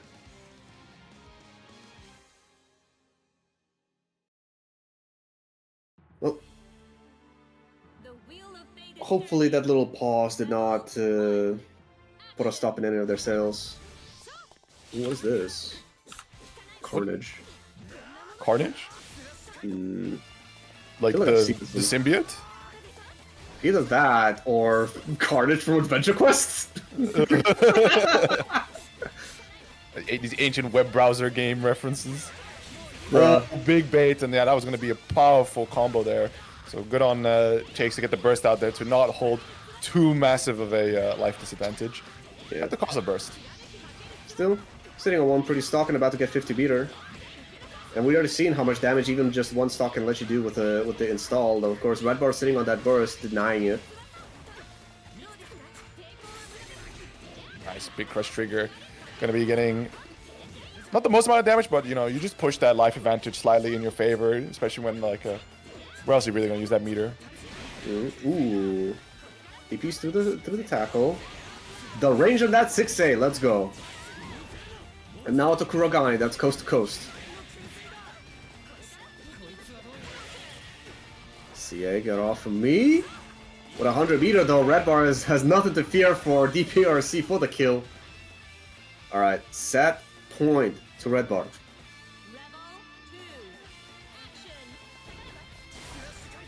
Down. And look for big snipe. There we go. Just before the projectile comes out, it's going to be a big conversion. However, the burst is coming back up here for Chakes. An opportunity to escape, but for the time being, just holding it. And yeah, bursting on a bunch of A normals. It's going to be quite the skill combo. That is something you would rather have bursted. I swear to God, if this round ends with 3 Yankaids. But this is looking loop both sides. Oh my god, just the blow up here and Yeah, that's a super fast round. Like, very unfortunate. Like, obviously, you saw those Enkais were, like, done out of neutral. They were, like, there was a big pause into one, and they were getting counter hits. So I wonder whether Jax was trying to do something against them. I don't think they're necessarily reactable, but you never know. you never But know. yeah, kind of unfortunate to end that final round so quickly. But Red Bar's hungry, and that's gonna be him moving on to face off against Nessica in losers finals, which is back to a 1-3. Yeah, and it was Nessica that did send Red Bar earlier down to loser's side. So time for that rematch action. And question is, will Nessica, of course, repick the Tager into this or feeling something else? I mean, he showed the that he Tager definitely matchup showed is good enough. Like, yeah, he definitely showed that he has very much control of the matchup with the Tager. We're locking it in instantly. This is also loser side. I don't think you can mess around that much. It is a 1-3, but I think you lock it in early. Motorhead 1 based. Yes, the good version. Let's go. Like, I see the vision with Motorhead 2. I really do, and it's a really cool idea, but it just takes too long, bro. True. Like, it's supposed to be like this engine that's revving up and like it's approaching. It's like there's nothing you can do about it, but damn, bro. Why it gotta be 2 minutes? Yeah, why you gotta be 2 minutes? Why don't you just, like, Motorhead 1 definitely just starting off with the slap bass right up there is the wave. Bro, that intro to Norge 1, like, cinema. Alright, we play some magnetism footsies. Counter hit, a sledge. Not too much damage by the looks of it. But yeah, I think Nessica is just choosing to apply as much magnetism as possible with these combos. RNG mix. Nice block.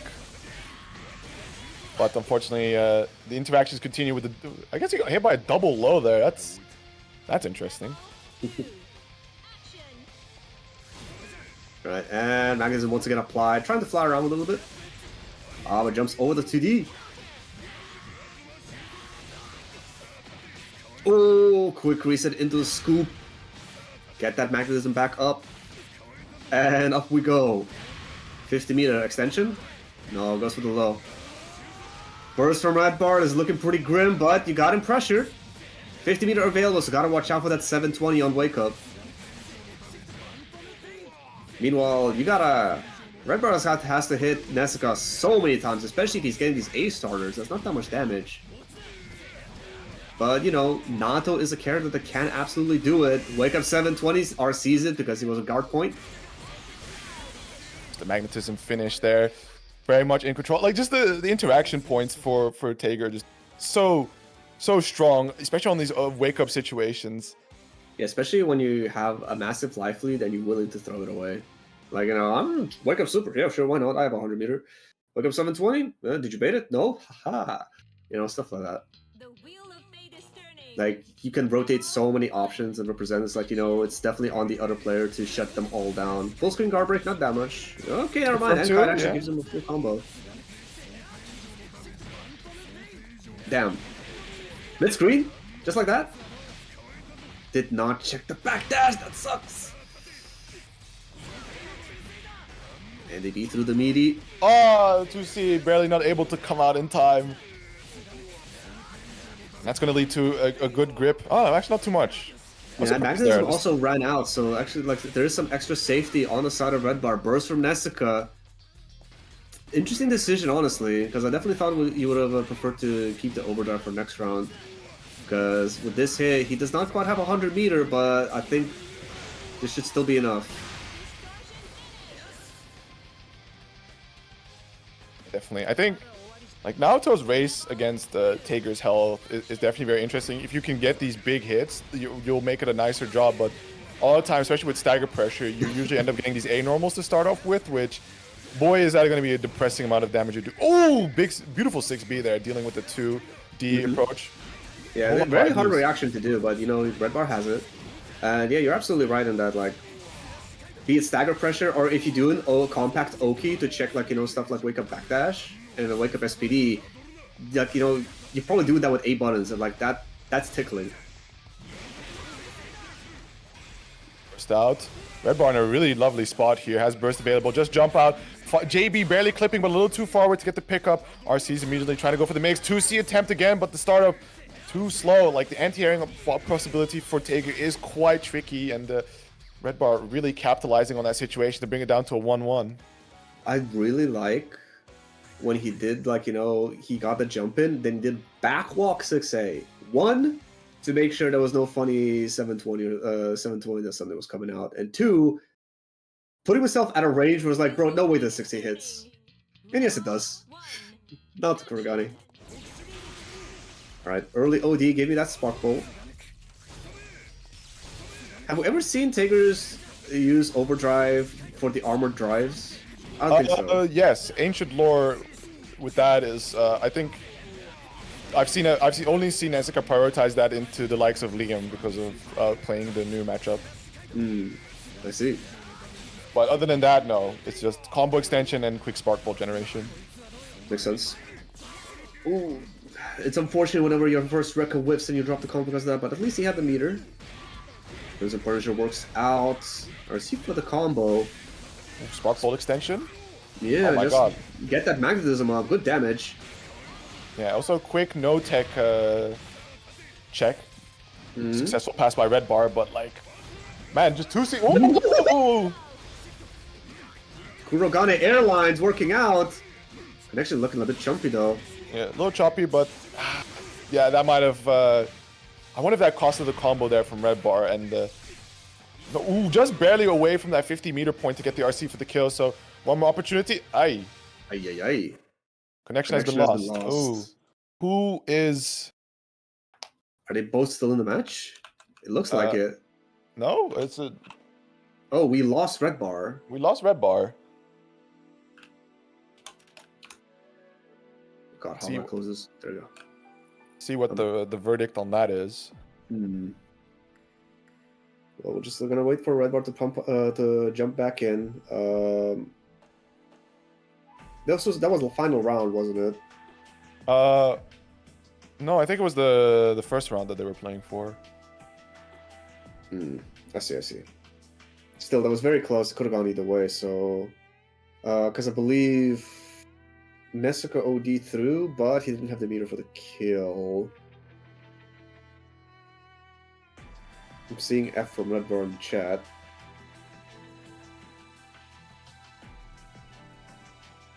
What's happening?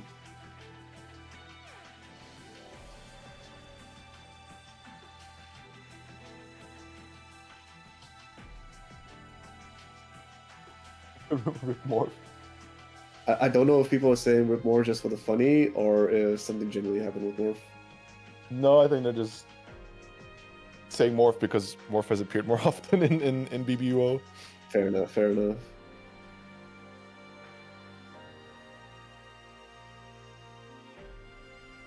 Okay, Red Bar made it back into the lobby. I think they're just gonna replay it. If we could just get confirmation from the voices in our head. Ugh.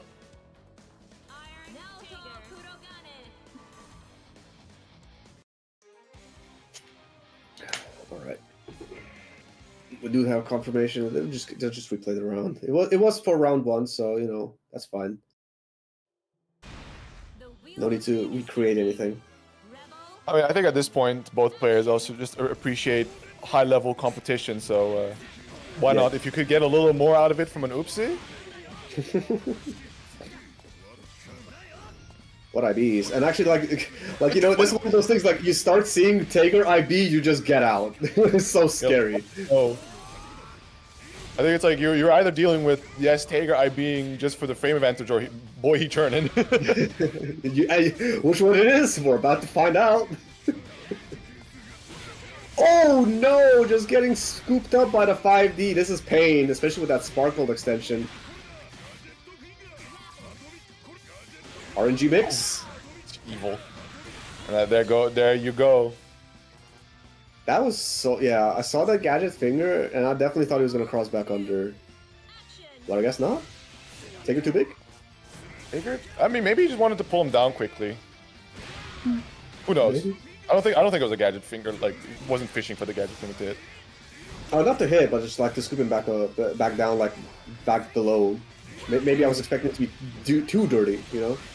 Oh, 6A working out. Oh! Yeah, right. Whoa! Standing 720, a bit too far. Good jump from Edbar. Nice. Oh, that could have been a really spicy hit. But I think the pad is definitely passing the Nesca review. Like, I can do standing 720, it's good. it's good. I was like, this is a very nice pad. That felt good. I'm gonna do it again. Alright, game 2, going to Nessica. It's fortunate that it played out this way with how close it was before, but see if Red Bar can lock in and get us close to a double red hell situation once more. Wheel of Fate is turning. Rebel 1. Action. No 6B on the 2D this time. Early start for Nesca. Oh my goodness. Yo, no burst just yet from Red Bar. Oh Overhead no! connect. You cannot just get tough like that. And the 720. That's a speed run round. How many seconds? Okay, 16 second round. 16-second round. Alright, that was unnecessary at the end there too. That was so much overkill. But you know, the range on that is what gets you. Yeah, Nesca just crawling his way in slowly.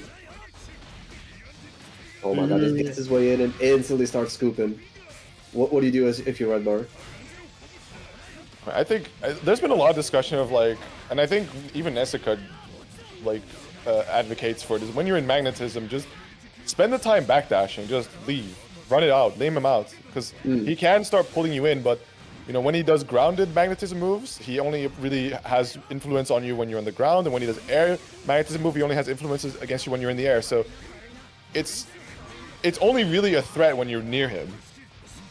Absolutely. Like, and we already saw, like, you know, just how weird things get with magnetism, with, like, you know, the Naruto flying all over the place. You can try taking advantage of that as well. Alright, delayed 2D, get that. What if your backdash is fully grounded? Even better, because yours plays distance cross. Oh! How did that not wall splat him so high? Unfortunate.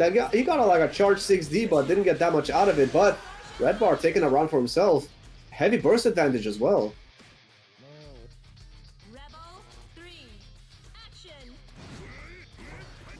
Team punish. Ooh. And that's a pickup. I It's a little bit too like- far. Yeah, that's too far. Like, even that was a perfect and Rekka. But, Oh! What a call out. Take the S&P hit, put a side switch. we're starting to see, like, the very painful side of Naruto, which is the execution. Slight drops here and there. You start really, like, dropping combos in painful spots.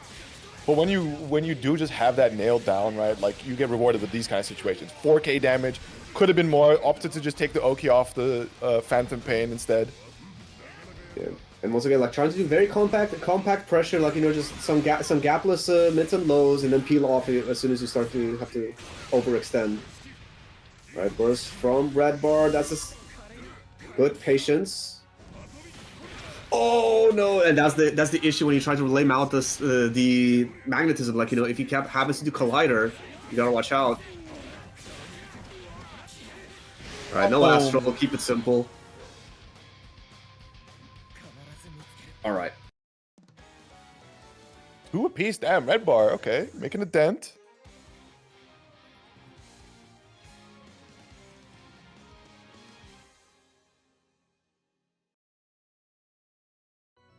The Wheel of Fate is turning. Rebel 1. Action. What? What? Play? I think we just. I was gonna say, yeah, we say Red Bar played a little slower, runs in, gets snatched up. Ooh, the double low. Alright, get in the corner. 50-meter available, gotta watch out for that 720. Backdash. These backdashes have been working out for Nesca. He just times them so well. Like, I don't know if there's a micro delay in there or something, but like, usually can do a pre-can, like, you know, sequence of jabs to, like, you know, check it, but just not been working out for Red Bar. Yeah, just quick round to Nessica's name. However, going into the set point for Nestica, both players do have their burst available, so there's still a chance. Like, Red Bar just needs to not go Hail Mary, fly face first into Nestica, and something like this is going to be a great start, right? Dealing some good amount of damage. 60 is something you definitely love as an auto player. Finally checks that backdash. Might be the tailwind that Red Bar wants. Alright, we got the throw. One more guess is all he needs to tie the round count. Oh! Burst from Nezuko at this life deficit? Yeah, that's quite something, and we've seen Nestica have like a bit of trouble landing these anti-airs, so going to put himself into the hard mode in this final game, final round situation. 10% burst gauge, maybe we'll see him get the burst back. I don't really think it's too likely, especially with some of these hits that... Yeah, this anti-air 2C is massive. Sparkball still ways away, no overdrive, no 50 meter. Red Bar able to run a lot of pressure. Ooh. This 2D, yeah, bursted back to the corner, maintain advantage, jumps the wedge. Yeah, the burst might be coming into play sooner than later. Big CA bait. Yes, and takes the big punish with the charged crush trigger. That would have done it, and that's gonna be Nestica out of the competition with Red Bar. Going to be facing off against Chrono Cross in the grand finals. Yeah, that's definitely impressive. Like, I definitely thought like it was looking very poor for Red Bar, but that burst in round 2 in the final game, that definitely like that wasn't what sealed it, but that burst plus getting hit by the 6D, that was kind of like, oh. It definitely very much skewed the entire way the round played out, and thankfully, like if we had, I don't know what the chess AI thing is called, but like, you know, when you have like the bar that shows the likelihood of whoever's winning, like you would just see like start filling up completely, or go all Red Bar. Yeah, I think I mean the important thing there was indeed that Red Bar won the very first interactions, won those anti-air situations, and was able to just lay on the hurt with some great starters. Because if it was like any sort of a normal starter that, you know, you can do the Naruto execution long combo thing, but you're only really going to scratch about 2k damage. That's going to get Nestica that burst back. Those small combos would have also guaranteed that burst back for Nestica, because you actually saw, thanks to how, like, you know, obviously optimized combos and those big hits as well, he manages to kill him burst safe at the very end. Like, burst did come back on the Phantom Pain, like, you know, it was bad. Mm-hmm. Well, give a Red Bar a little bit of a moment while we wait for Chrono Cross to enter the room. And now the question is going to be, what's Red Bar's play into this? Because I believe this is a fairly funky matchup, mainly because of shift sway, meaning that I think there is potential for Red Bar to throw in some really disrespectful moments in how Chrono could choose to run Oki. Like, I think if you do shift sway and then a very delayed dash, you can try and get through Spike Chaser, for example, I think. But also some of these zoning opportunities is going to be quite painful with how if Red Bar can place a really, really smart and sharp shift sway. And also just the fact of, like, Naoto just smothering you into the corner, and then all you have to your name is Executive Blade, but Naoto plays in this pocket where he's right in your face. Yeah, so that move has a really good chance to whiff. It's gonna be quite something. So here we go. I think we will definitely see quite possibly a lot of sway attempts, and maybe just the YOLO Enkides. Because like that one straight hit is like a lot. Also, shout outs to Eisenthal dropping a big $16.52 to the prize pool. So 121 big ones. Bless you. Oh, jeez. Alright, good jump, but Chrono ready with that 6A. Too far for the Sparta. Then Red Bar finds himself cornered with control from Chrono.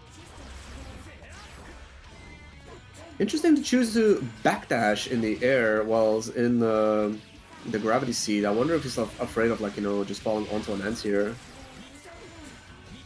Playing it slow for now. Chrono in a really good spot, right? Like at this point, it's going to be quite a high committal option that Red Bar has to go for to try and escape the pressure. And Chrono has just been really good at setting up the situations where Red Bar is forced into a particular direction of movement where he is then again ready to intercept. And you just saw that like random sway in neutral, just trying to face through a 5D of sorts. Okay, interesting confirm there, but hey, we take a big starter.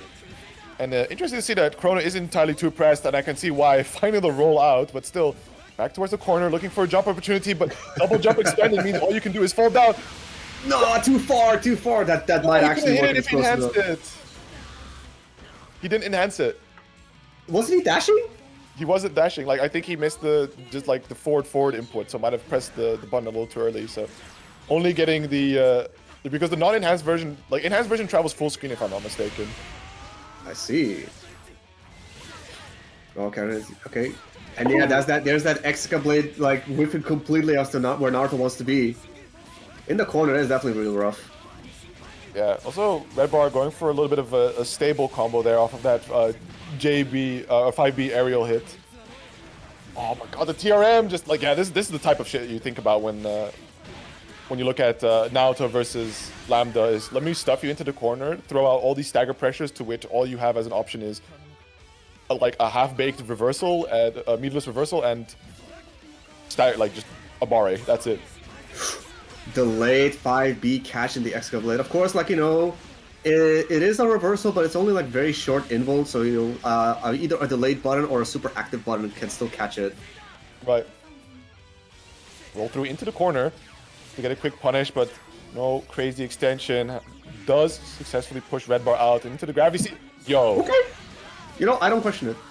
That's when that anti-air is good. The extended hurt boxes of Lambda. The overhead connecting, barring any drops. Also, man, Red Bar's so clutch, dude. Like hits that overhead and immediately goes for the optimal confirm. Just 5C into the sway cancel Rekka instead of doing the 5D version, which lets you just get really crazy with the damage. I'll remember that. I mean, I guess 5C is still better. Couldn't you just do dash up 6A enhanced Rekka immediately? Rebel 1. Action. I guess not confirmable. Yeah. Ooh, the cross up GB, you'll love to see it. Burst from Chrono, get him off me. Just jump away, slight life advantage. Willing to play it slow with the gravity seed out, but unfortunately not ready for that anti-air. Early burst. Wants to give over no momentum, but the dash cancel getting clipped out by the drive. That is definitely a pain point when you're not in that space where you can quickly throw out a kite and be within comboing range. You gotta play it rather slow into the zoners. This round is looking all Chrono. Guard break, guard into the throw. Saw this in game 1, right? Like Chrono, like both of these characters can really exude momentum over the other. The difference being that Lambda has just a much stronger beginning state due to the range he can reach at. But like Red Bar just needs to lock in, find his way closer towards Chrono, and get his hands on him. Yeah, for sure. He's stuck in gravity seed though. Chrono's big chilling. Alright, found the spot. DPs through the C button. Now we're going coast to coast. Hoping for the simple one, still coast to coast, but could have gone full. No, not the sway fail. Not the sway fail. That's so painful. No future character, man. Just these high execution moments where it just goes like, my Chunga's character life. If only sway was 236, is all I'm saying. If it was 236, yeah. I don't know about that. I like that as 2-1-4A. Fair enough. Oh god, the chase. He's gonna. Oh yeah, he couldn't invuln through. No. Just if waited slightly a bit more there, I do like the just man. This round has been rough. Time to stunt or die. Hey man, like LDP is just such ungodly coverage when it comes to Oki situations. You have the insurance, you want to use it. Certainly. But it seems that it's prone to trade. You would make for a really good politician. Why, yes, we need nukes for the insurance.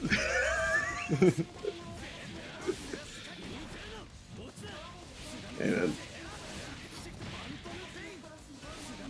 Okay, just a quick no tech check there. Just able to get to run some Ogi. And yeah, just like again. Yeah, this is quick exactly essential what you round. mentioned. Keep him, hold them still. Do the big starters. Easy, piss easy 5.4k damage. Perfect round. Like, what more can you ask? This is the kind of hype that the characters live for. What Yeah, a if you look at speed Stockfish now, like it's all Naruto right now. Got Yeah. the air. Oh, okay, swing it landed. run.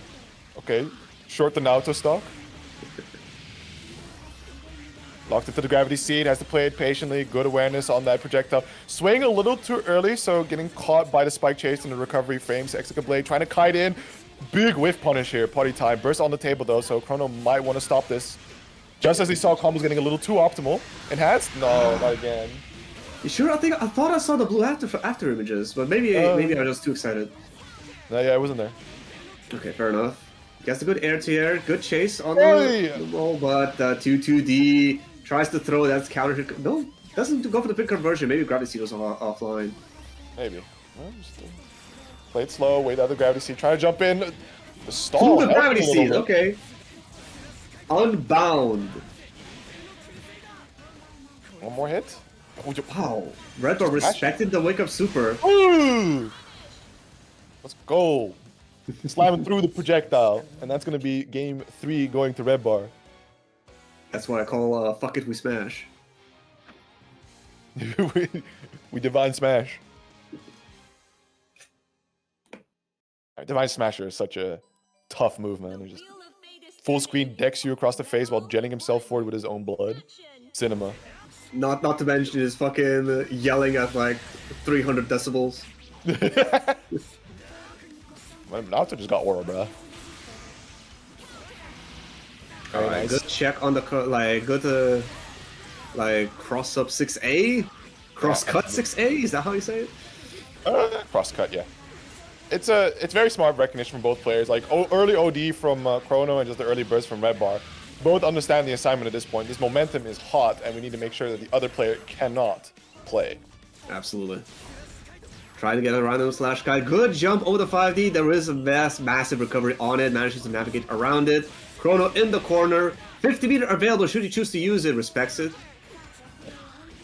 Oh, gets hit by... Oh! Ooh, well, okay. Well, we'll take it. We'll take the spaghetti. Chrono securing himself a decent round here. Both players pretty equal on the burst gauges here.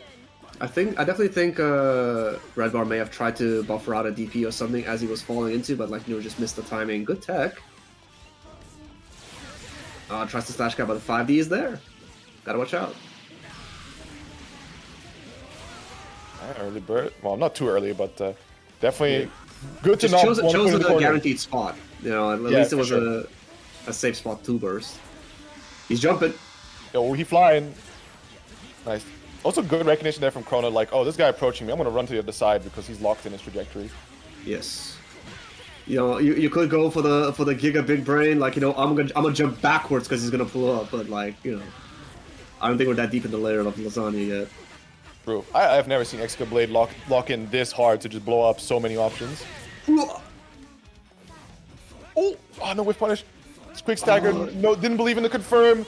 Beautiful mash out there from Chrono, and securing himself also a second win. Now 2 apiece, but Chrono in a position to take the tournament, while Red Bar still has to go for that reset and then win 3 more. Yeah, it's definitely do or die for Red Bar right now. Meanwhile, Chrono definitely wants to finish this up before it gets any worse.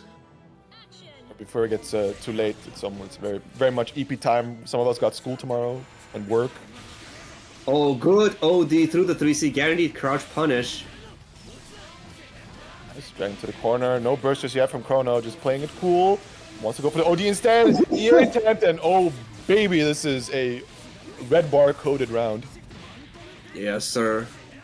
Jarvis, analyze the rounds, the chances of the Red Bar winning this.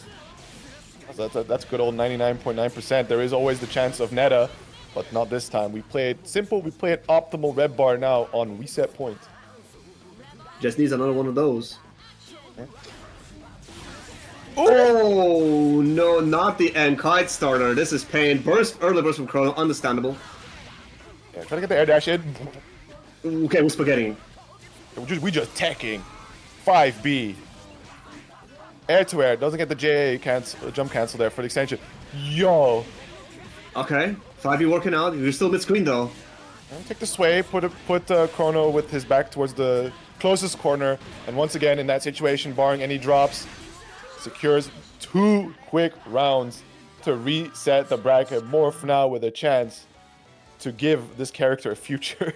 Give him a future where he can win. All you have to do is lock in to have consistent high-level execution. And this late in the tournament, you definitely see the stamina come into play. Like, you've been playing all day, it's getting late, like your hands are not what they used to be. He's weak. Mom spaghetti. Mom spaghetti, kids are crying. Kids are crying. No, they've had enough. Let them go. Gotta wake up at 6 tomorrow. Fucking drive to work. It's gonna be like tomorrow's raining. It's not a good day. But in this moment, right now, for the next 10 minutes, you gotta lock in. You gotta lock in. For everybody watching and us commentating, it's a blast. We could do with like a first at 10 right now, but for the players, like you said, it's a long day. Right. Burst the diffused for red bar. Nice. Big whiff punish there. Not gonna be the craziest amount of damage due to A starter, but hey, corner carry, put him in a terrible position. Ooh, good patience. Like, usually he uses that 6D to like check any escape attempts. Chrono just sitting there and then actually sticking out a 5C after that 6D got whiffed completely. Oh, 5D starter. Would you mind if a white boy does a little bit of damage? Oof. That JD put in work. Red bar, 3 relatively fast rounds. He's been on a roll so far. And it's been the rounds that Red Bar wins. It like he just needs to get a hold of you, run the full sequence, because I don't think Red Bar has run a round that went back and forth per se. Like it was either like a really strong opening from Chrono where he would either fall and Chrono secures the round, or he just comes swinging out of the gates early, or makes that recovery during pressure, and just sequences all the way to victory. I think most of the times, like, for example, Chrono down has the 50 meter, and like you do not want to get hit by a counter hit wake up super. That stuff hurts. And obviously, we do see Red Bar usually respect it, like with how it's like placing his stagger. But yeah, CA just to regain momentum. Heartbeat on the burst. Oh. Honestly, yeah, I respect it. Letting the players burst instantly. But Chrono, not like the others.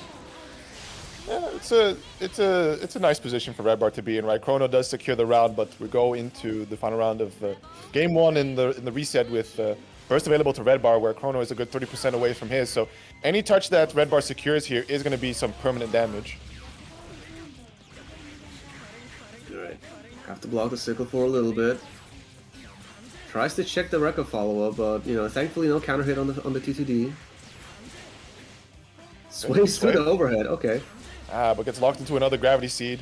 But good block on the Act Parser there, and immediately getting the punish. Not gonna get the full corner carry, but still good push. Ooh, interesting. But back to the corner. Oh, tech Rekka. Hey man, I need to be in there right now. Keep moving forward. They definitely just keep swimming. And you're back in the core. You are. No rolls out for you. Ooh. Oh no, Depop. Yeah. See ya. Probably was not expected to eat that much of a throw that was not the 6D range, but Red Bar knows these ranges. I'm surprised that Chrono didn't get that instant burst after eating that 2D, because with how high that throw went, right, splitting against the wall and that 6D connecting, it's a little bit of an awkward burst timing to do it that early, especially when they're charging up a crouching move.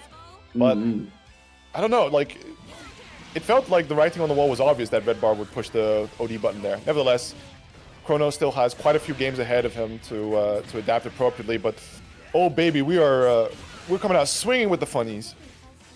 Yeah, no tech got completely called out. Complete reset, instant burst from Chrono. manages to run with that as well. Okay, throw text, but just opts to try and push forward. And again, looking for opportunities where there are some gaps being represented. Good block, and didn't quite get the micro dash, but that's no problem. He's still able to get a beautiful confirm 3.5k, no full corner carry, but still right in Chrono's face, getting stagger pressure. 2D connects and just has that hit confirm on deck. Red bar is on point, a machine. Yes, mate. Rebel 2, action. Both rounds are both ID at each other. Wait, wasn't one of them supposed to be a zoner? I mean, it's more zoning out of convenience. What's more important is that they want each other dead. Absolutely.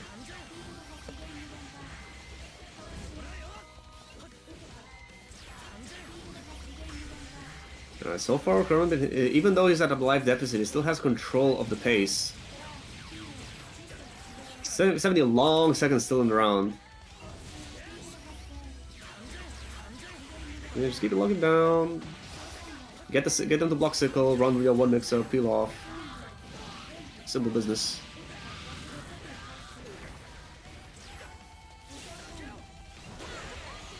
Nice. Oh, no pickup. Why is my Discord exploding? Good question. This is the BSF chat. Muted for another 8 hours. There we go. Game Red bar game 2. Man, I think the theory more so that it's late and Chrono might be exhausted is starting to be the case, because I think Chrono just as well is being put in some very technical situations that he simply has to be on point. Otherwise, there is Naoto suddenly in your face running -1 stagger pressure, where any moment you would guess wrong is a billion damage conversion. It is stressful and it does get to you. Like you can hope that, like, you know, that I hate to propagate the meme, but like, you know, that the Naruto players' hands give out at some point, but I think Redguard has enough fuel in the tank to finish this one off. Chrono definitely needs to like start clawing it back now. Yes, the overhead. Side switch burst from Red Bar. Patience here. Counter sold out. Oh! Able to get the quick rise there, but conversion was a little too awkward. Looking for a punish on the Executive Blade, but yeah, situation was a little too finicky. Finds the overhead here by Chrono. Slams him all the way to the other side of the screen. Now we're starting to see a little bit more of an interactive round between these two. Yeah, you talked how he never had like a round that really was going back and forth, but like this might be one of them. Oh my god, it actually connects. Not too much damage because it was uncharged.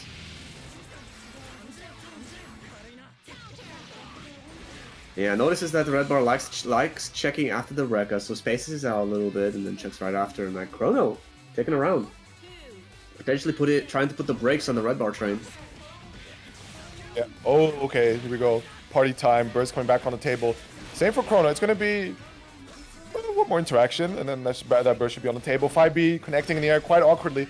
Unburstable damage, but here we see Chrono just, I think, content. Gonna want to try and survive this pressure sequence or just lose the round to go into Red Bar's tournament point with burst available, but does find the opportunity to mash out. Whoop. Oh! Red, with the confidence, instantly lock out the burst, misses the micro dash! No Phantom future Ping character. goes nowhere! And Chrono win the opportunity. Thankfully, he has active flow at least to start generating some of that back. Unblockable time! He did RC! You didn't have the meter! Oh! He was on 49! Oh my god, you're right. I just see like the 50 after he got hit by Chrono. Oh, That that is is tragic. That is heartbreak. He has burst back at least. Do it again! Oh. Heartbeat on the burst! Okay, Red Bar has to burst to stay alive, and what a check with the 5A. We talked about it so much in this tournament already that the 5A, to really catch that low to the ground, like air approach, quickly and efficiently, and that now being represented here by Chrono in such a stressful situation too, right? Like if that 5A whiffs, or it's like, you know, that JD is slightly spaced out of range, that's a nuke of damage you're holding. Absolutely. Well, you know, Chrono, adjust the spacing correctly. Good reaction overdrive on the 6A. Red Bar might be getting a little bit sloppy with his pressure.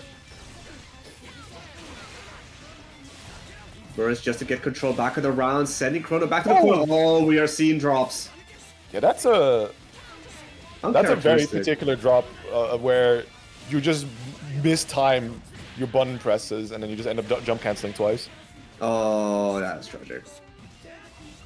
Like, you know, you press your button a little bit too early before the jump cancel. It's like you were expecting it to come out and just nothing happens. Like, oh.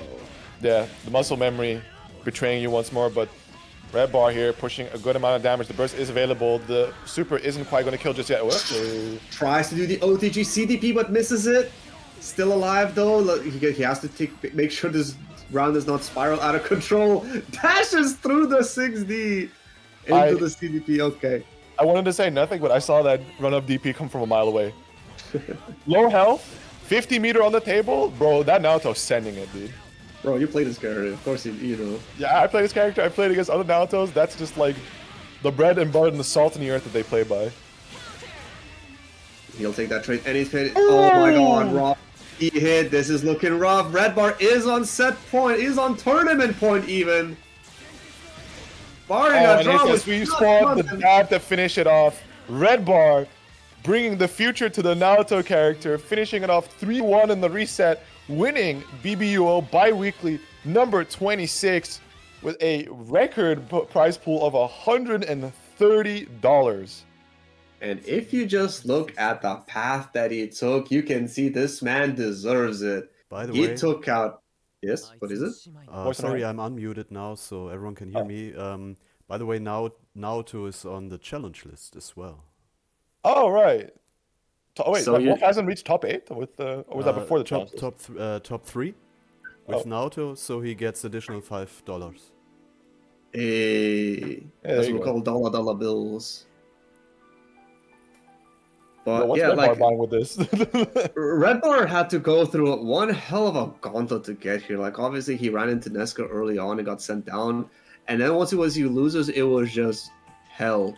Icinethal, Chikes, run back with Nesca that he barely manages to pull through, and then of course Chrono, he had to go through the whole like 3-2 on the reset, and then 3-2 on the finals. No wait, 3-1 on the final set.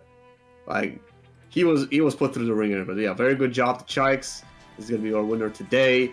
Of course, Chrono, no slouch, undefeated all day, except at the very end up against Red Bar, got reset.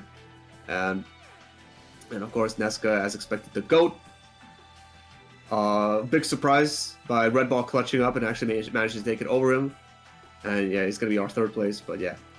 What else we got? Chikes, German, Ice. As expected. Yeah, the big expected EU names pulling up. Yeah. Toby and Don Weepo, of course, it's actually quite heartwarming to see them place this high. Like, you know, wish we did not have those, a big wave of DCs, of DQs at the beginning. Might just be like one of the bad Tuesdays. Let's just hope it doesn't happen again. But yeah. Just one of those days. Yeah. Still, it ended up on a highlight, and I think a rare BBUO with next to no major like lobby crashes. Actually, no lobby crashes, just some like game crashes in there. Yeah, well. Yeah, we had a couple of game crashes. Yeah. We had some crashes. Yeah, go ahead. In the background, there were issues with the game itself. So 2 players had issues with the game. One ran into blue screens. The other player had corrupt game data, game files. Yeah. So. True. But where it mattered, right? The stream games. Yeah, that's we only true, had game disconnects. Who knows? Maybe solitary is the play.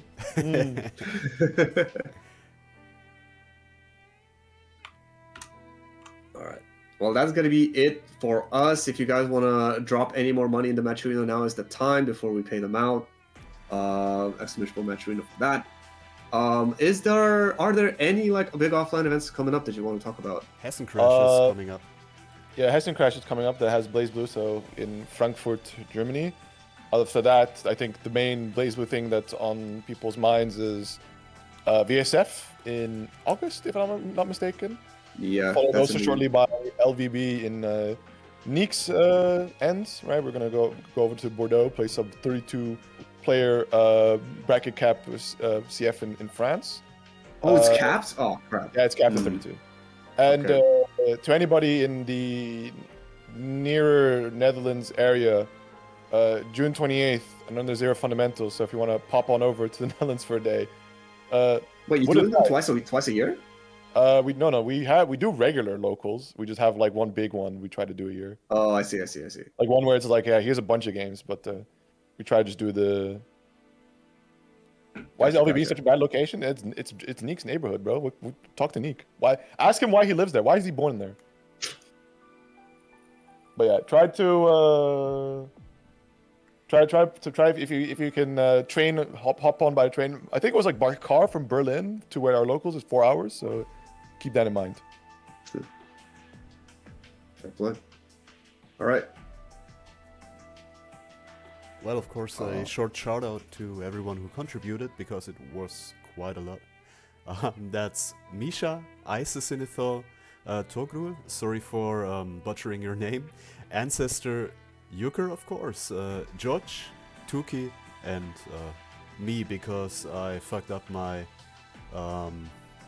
PayPal, so I donated twice. Big bags, But big it's fine, stacks. it's fine. So thank you everyone, it's a really big prize pool, so top 4 gets payout, and the 4th gets quite a lot as well, so it's not even that bad. Thank you everyone for commentating, playing and watching, and see you again in 2 weeks.